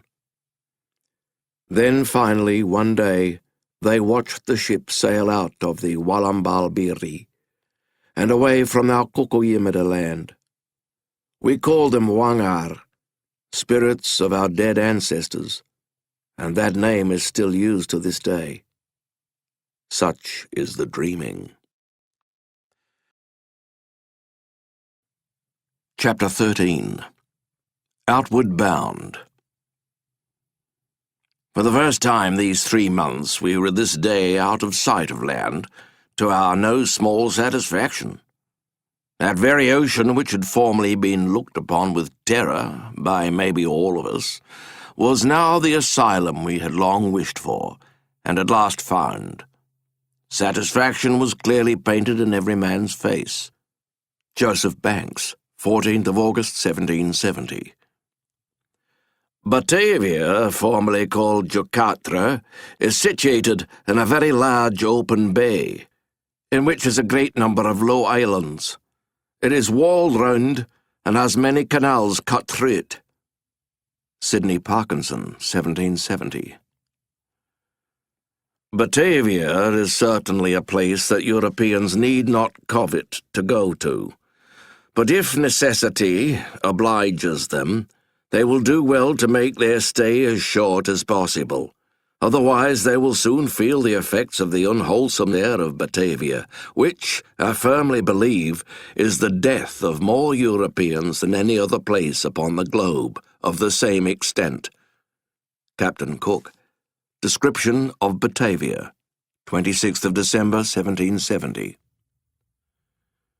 15th of August, 1770. HMS Endeavour, the open sea.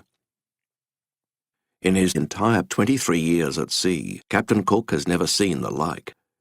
Yes, the day before, they had at last found passage through the reef before tacking to the north, and had soon left the long line of shoals in their wake. But now that dawn has risen on the new day, Captain Cook gasps just to see it. Dead ahead and stretching forever, yet more reef. Truly, James Cook cannot believe how vast this thing is.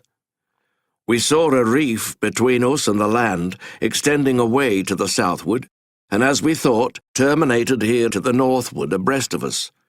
But this was only an opening, for soon after we saw it extend away to the northward, as far as we could distinguish anything. With infinite care, thus, Cook sets a northerly course, and continues until the night closes in, whereupon he tacks and stands to the southeast, fearing getting too close to the reef in a night as black as pitch. After some 2 miles, the night air falls still as a tomb, and the Endeavour is becalmed in water so deep 140-fathom line can't find the bottom. The best they can do is hope that they are far enough away from the reefs to get through the night without being cast upon them, only for Captain Cook to wake with a start at 4 a.m. to the unmistakable sound of roiling surf breaking on what must be a not-so-distant reef. Cook paces the deck, straining both his eyes and ears for a clue about the level of danger. It's loud, so it's likely dangerous.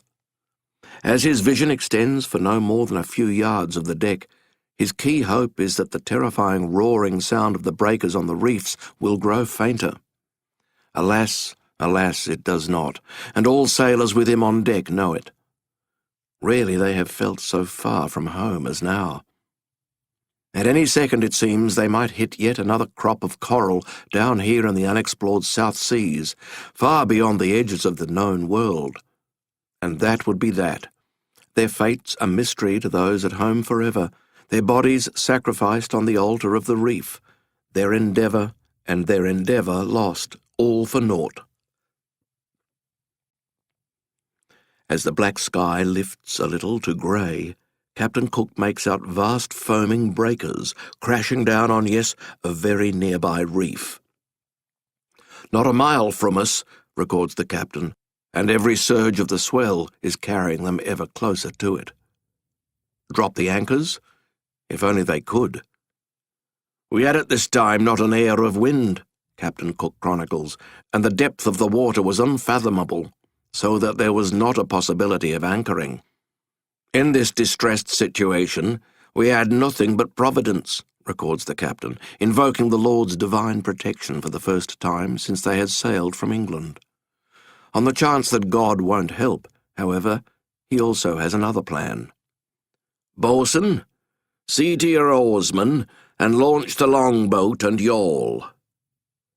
The pinnace, alas, is currently under repair, with a plank missing from its hull. But they will likely need it. Captain Cook barks orders to start repairing the pinnace now. With a rush, the first of the two boats is lowered, while a flurry of sawing and hammering breaks out around the pinnace. In the meantime, as chronicled by Banks, 2 large oars or sweeps were got out at the stern ports to pull the ship's head round the other way, in hopes that might delay till the boats were out. In the absence of rudder steerage, it is the only hope they have of turning the ship away from danger. Yes, these are desperate times, requiring desperate measures. Redoubling their efforts, the rest of the crews soon have the yawl and the longboat out before the bow, a long cable strung from each and fastened securely to the ship. In a few minutes, they'll know if they will live or die. And stroke, and stroke, and stroke. Row, row, row your 400-ton ship merrily away from the reef. Their red-faced, grunting efforts indeed slow the Endeavour's approach to the reef, but it does not arrest it, and by 6 a.m. she is not above 80 or 100 yards from the breakers. And still the men sounding the depths cannot feel the bottom. The air is filled with salt spray. Another wave lifts the Endeavour high and surges her forward to the reef, dropping the ship just before it is surely dashed to splinters. And the next wave surges towards them. Sure as night and day. Stroke, men, stroke! The same sea that washed the side of the ship rose in a breaker prodigiously high the very next time it did rise, Cook chronicles, so that between us and destruction was only a dismal valley, the breadth of one wave, and even now no ground could be felt within 120 fathoms. For the first time in his life, despite his projection of calm, Captain Cook is quietly convinced the battle is lost. Any moment now they could very likely drown like rats. Yet in this truly terrible situation, he will chronicle proudly, not one man ceased to do his utmost, and that with as much calmness as if no danger had been near. All the dangers we had escaped were little in comparison. Captain Cook is not alone in his gloomy forecast. Every man Jack among them feels the same, starting with Joseph Banks. A speedy death was all we had to hope for, and that from the vastness of the breakers which must quickly dash the ship all to pieces was scarce to be doubted. But they are not quite done for yet. Stand by to lower the pinnace. Normally, under such circumstances, a newly repaired boat would be lowered first, with 1 or 2 men only, to see if it floats. But there is no time. It is lowered with a full crew on the reckoning that it must float, and go to the assistance of the other boats, or all is lost anyway. And it does float. The men row ahead to where they join the jacks in the other two boats, heaving with all their might to get the ship clear of the breakers. Still the rollers surge upon the reef, each one lifting up His Majesty's ship, carrying her a few yards forward and depositing her in the valley between waves, closer to doom. The 30 men in the 3 small vessels continue to haul with everything they have, making no headway until it happens. Is it? Yes, a breath of wind. It is, as Joseph Banks notes, so small that at any other time in a calm we should not have observed it. But at this time it is more than merely observed. It is hailed as a miracle, as it is the only chance they have to live. Could it be Providence after all?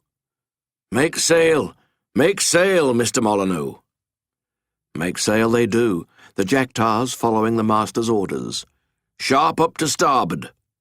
Be ready to right the helm, to get as much canvas up as possible to capture the breath of God.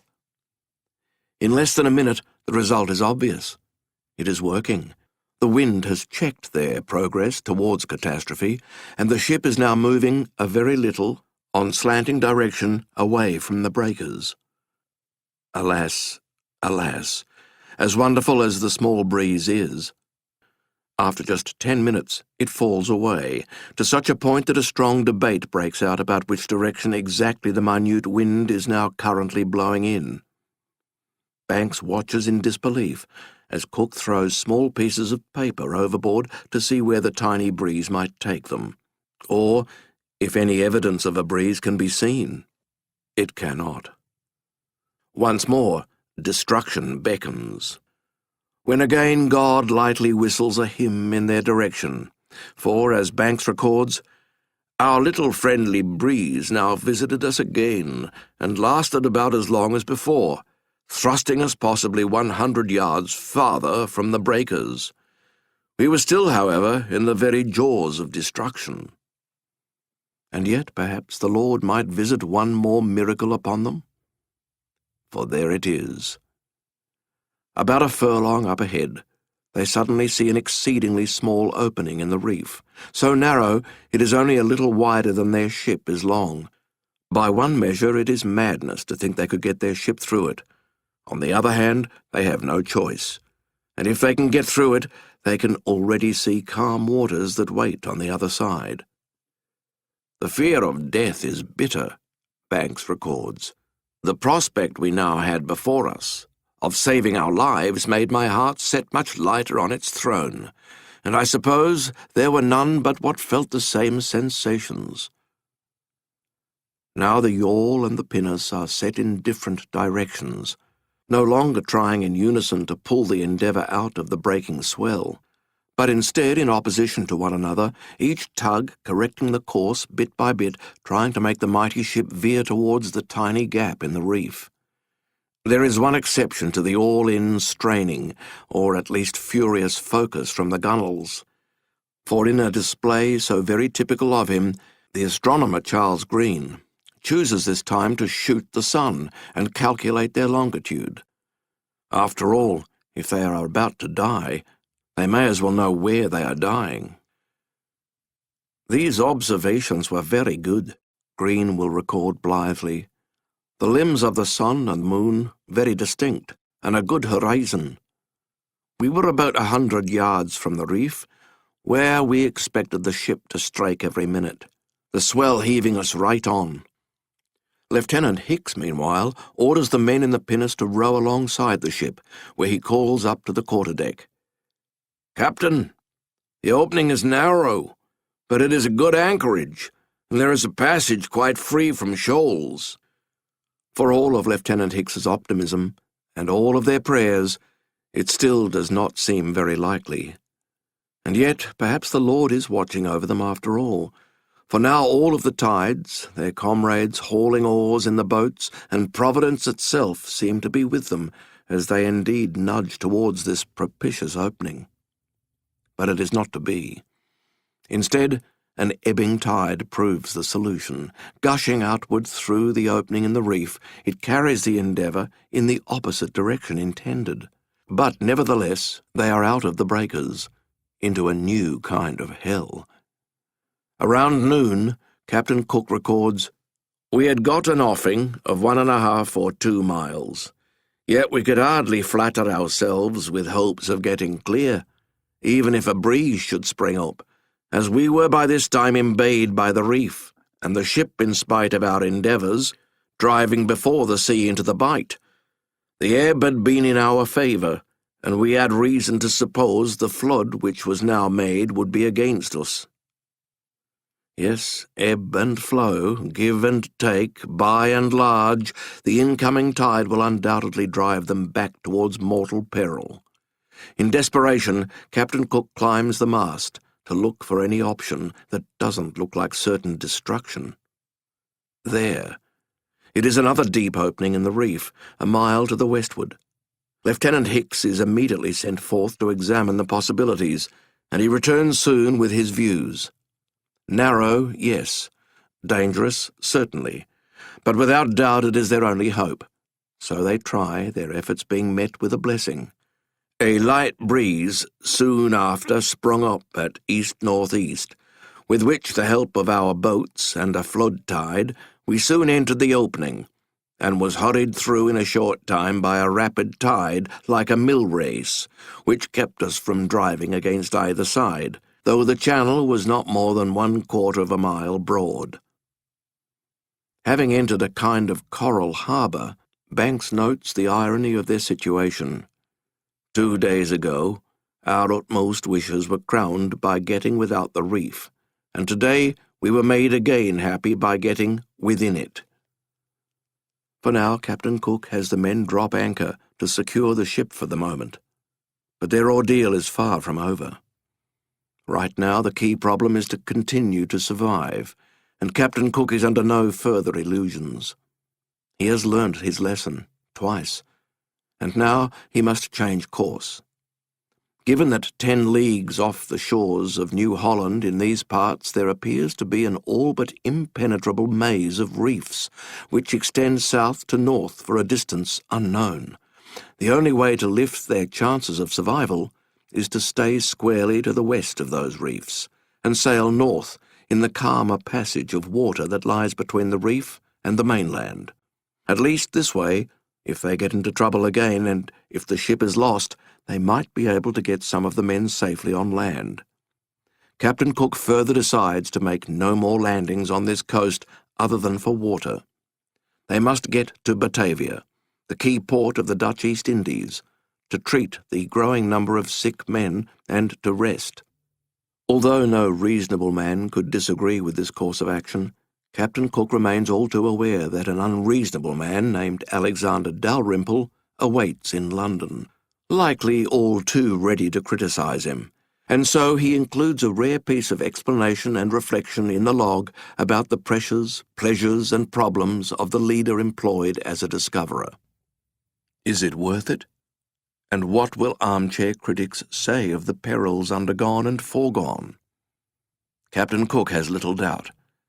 People will hardly admit of an excuse for a man leaving a coast unexplored he has once discovered. After all, he is here on a voyage of discovery. If the dangers are his excuse, the captain opines, he is then charged with timorousness and want of perseverance, and at once pronounced to be the most unfit man in the world to be employed as a discoverer. If, on the other hand, he boldly encounters all the dangers and obstacles he meets with, and is unfortunate enough not to succeed, he is then charged with temerity, and perhaps want of conduct. It seems he can't win either way. Observe the dangers, you are a coward. Ignore the dangers and fall foul, you are a fallen fool. The former of these aspersions, I am confident, can never be laid to my charge, and if I am fortunate to surmount all the dangers we meet with, the latter will never be brought in question. Although I must own that I have engaged more among the islands and shoals upon this coast than perhaps in prudence I ought to have done with a single ship." His reasoning chronicled, his defence put in place against whatever charge Mr. Dalrymple might lay against him, Captain Cook keeps the Endeavour moving up the east coast of New Holland, always on the lookout for the coastline to finally fall away. Oh, and reefs, of course, and ideally a passage to the west to be revealed. For yes, it really is time to now get home. 22nd of August, 1770, Possession Island, in the name of His British Majesty. They first see it on the 21st of August. The north trending coast falls away to the west, just as James Cook had hoped. Looking through his spyglass from the crow's nest, it is clear that he and his men have at last reached the northernmost tip of New Holland, and there is indeed what appears to be a westward passage. The next morning, 22nd of August, 1770, the Endeavour drops anchor beside an island just to the west of what Captain Cook has named Cape York, and he is shortly being rowed ashore by 10 marines in the company of Mr. Banks, the doctor, and Mr. Green, whereupon, as flitting black figures recede in the distance, the 4 of them climb to the top of the island's highest hill, barely 3 times the height of the Endeavour's mastheads, and Captain Cook turns his spyglass west. With expert eyes, scanning back and forth, with the others watching him earnestly, seeking a sign about whether the gods are with them or agin them, it does not take long. Cook finally smiles, a rare enough event to be worthy of remark. It bodes well. There is a way through, a strait, at least as far as we could see, without any obstruction, which, from appearances, should get them out of deep trouble and into deep water. Hurrah! It is the difference between being able to go fairly directly west to the Dutch colony of Batavia, or being forced to turn back and go all the way around the top of New Guinea, a difference of many weeks, and likely of life and death for many of the exhausted, ailing crew. And now, after descending the hill to rejoin the marines, all in their rather tattered and faded red coats and tricorn hats, for they have been ordered to dress as formally as they can for the occasion, it is time to perform a particular ceremony, which is the second reason that Cook has come ashore. Now, ideally, Captain Cook could follow instructions from Admiralty to the letter, and, with the consent of the natives, take possession of convenient situations in the country in the name of the King of Great Britain. But, under the circumstances, claiming possession with the consent of the natives is simply not possible. The natives parley with the white men when they want, not the other way round, for they are the masters of this domain. And, as ever in New Holland, they had simply melted away as soon as the white spirit people had set ghostly feet upon this small island, leaving no one in the vicinity who could consent. First, the Union Jack is taken from its pack, attached to a flagpole and lifted high. Now, taking the letters patent from his inside pocket, Captain Cook reads, "George, by the grace of God, King of England, know ye that of our special grace, certain science and mere motion, we have given and granted free liberty and license from time to time, and at all times for ever hereafter, to discover, find, search out, and view such remote, heathen and barbarous lands, countries and territories not actually possessed of any Christian prince or people, as to King George, his heirs, and to every or any of them shall seem good, and to have, hold, occupy, and enjoy to him, his heirs, for ever, with all commodities, jurisdictions, and royalties both by sea and land, and our heirs and successors shall go and travel thither, to inhabit or remain there, to build and fortify at our discretion." And so, in the name of King George III, Captain Cook does hereby claim for Great Britain the eastern coast of New Holland, from the latitude of 38 degrees south down to this place. At the conclusion of his words, the Marines, with their muskets pointed to the sky, followed the barked commands of Sergeant Edgecombe and fire off 3 volleys. They are answered by 3 joyous volleys from the ship. It is done. From the point of view of Great Britain, this land is now the sovereign territory of Great Britain. The ancient land itself does not blink, just as her ancient people have not the tiniest awareness of the significance of what has occurred. And, in fact, for Captain Cook personally, it is not of particular note, being accorded just a scant few lines in his journal, while Joseph Banks doesn't even give it that. It is no more than a small task, as ordered by the Admiralty, ticked off at the last possible moment. Once accomplished, it will be for the wise heads of London, much later, to decide what weight to give it. But what to call this eastern side of New Holland, of which he has just taken possession? It is no great southern land, but at least it can be a southern something. After some consideration, Cook writes it down in his log, South Wales, on the grounds that much of the topography of this coast reminds him of that place. Yes, that's it. Later, he will remember there is already a place near Ontario, named New Wales.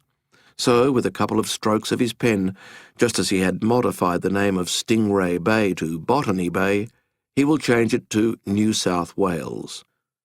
For Banks's part, aware that they are finally leaving New Holland, or New Wales, he takes the opportunity to record his own reflections on the country and its inhabitants. Upon the whole, New Holland, though in every respect the most barren country I have seen, is not so bad, but that between the productions of sea and land, a company of people who should have the misfortune of being shipwrecked upon it might support themselves, even by the resources that we have seen. A place to start a colony, perhaps? Joseph Banks does not even raise the possibility.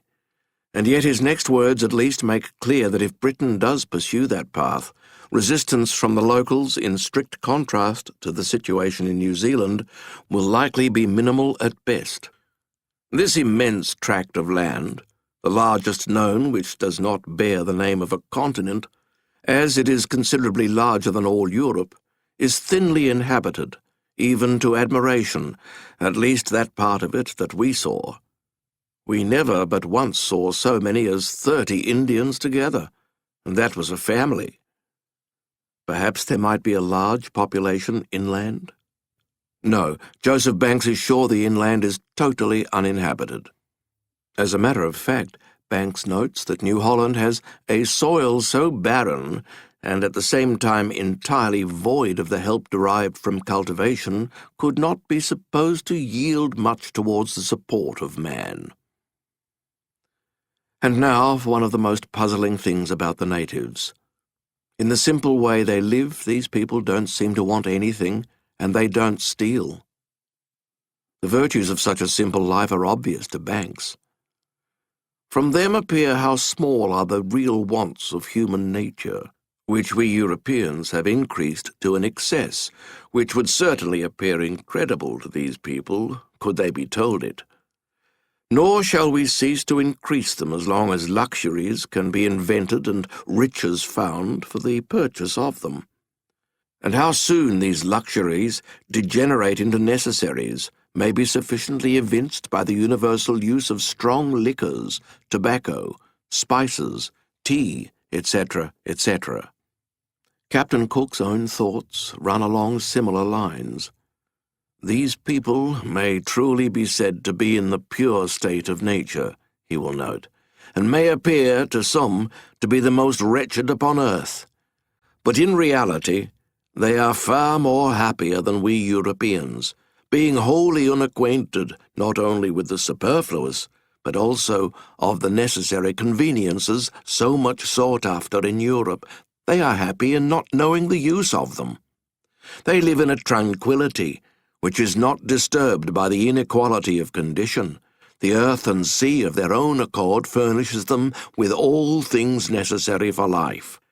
They covet not magnificent houses, household stuff, etc., They sleep as sound in a small hovel, or even in the open, as the king in his palace on a bed of down. The Endeavour's crew weigh anchor, set the sails, and follow the sun as she falls towards yonder horizon. 17th of September, 1770, Savu, a rum rajah and a Dutch treat. As close as the Endeavour is now drawing to Batavia, its crew is closer still to running out of supplies. Scurvy also stalks close, sending newly ill sailors to Surgeon Monkhouse almost daily. Almost all of the renewed supplies from New Holland have been eaten.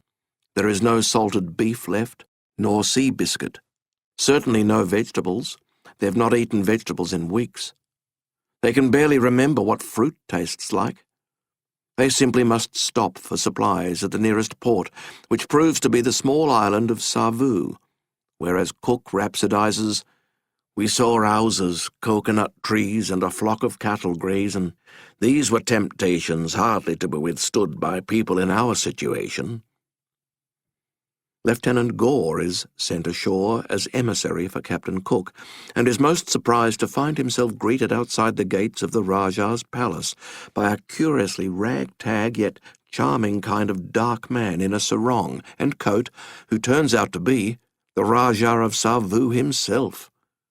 In a welcome change, the Rajah, the leader of the native population under the yoke of the Dutch, proves to be entirely open to all of Lieutenant Gore's requests. Fruit? Livestock? Wine, water, whatever you like. Of course we here in Savu can help you poor Britishers. We would be simply delighted. Lieutenant Gore beams, relieved that their storerooms and bellies will be empty no more. But there is just one thing. The only complication is that they must involve a representative from the Dutch East India Company. You understand? Of course. That representative, another rather ragtag fellow, though indeed a Dutchman, Johan Lange, arrives a few hours later and proves as eager to trade with the Endeavour as it is with him. Wonderful.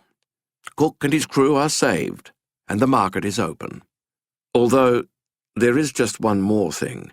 The Rajah and Mr. Lange would love, if it's not too much trouble of course, to come aboard the Endeavour and dine with them.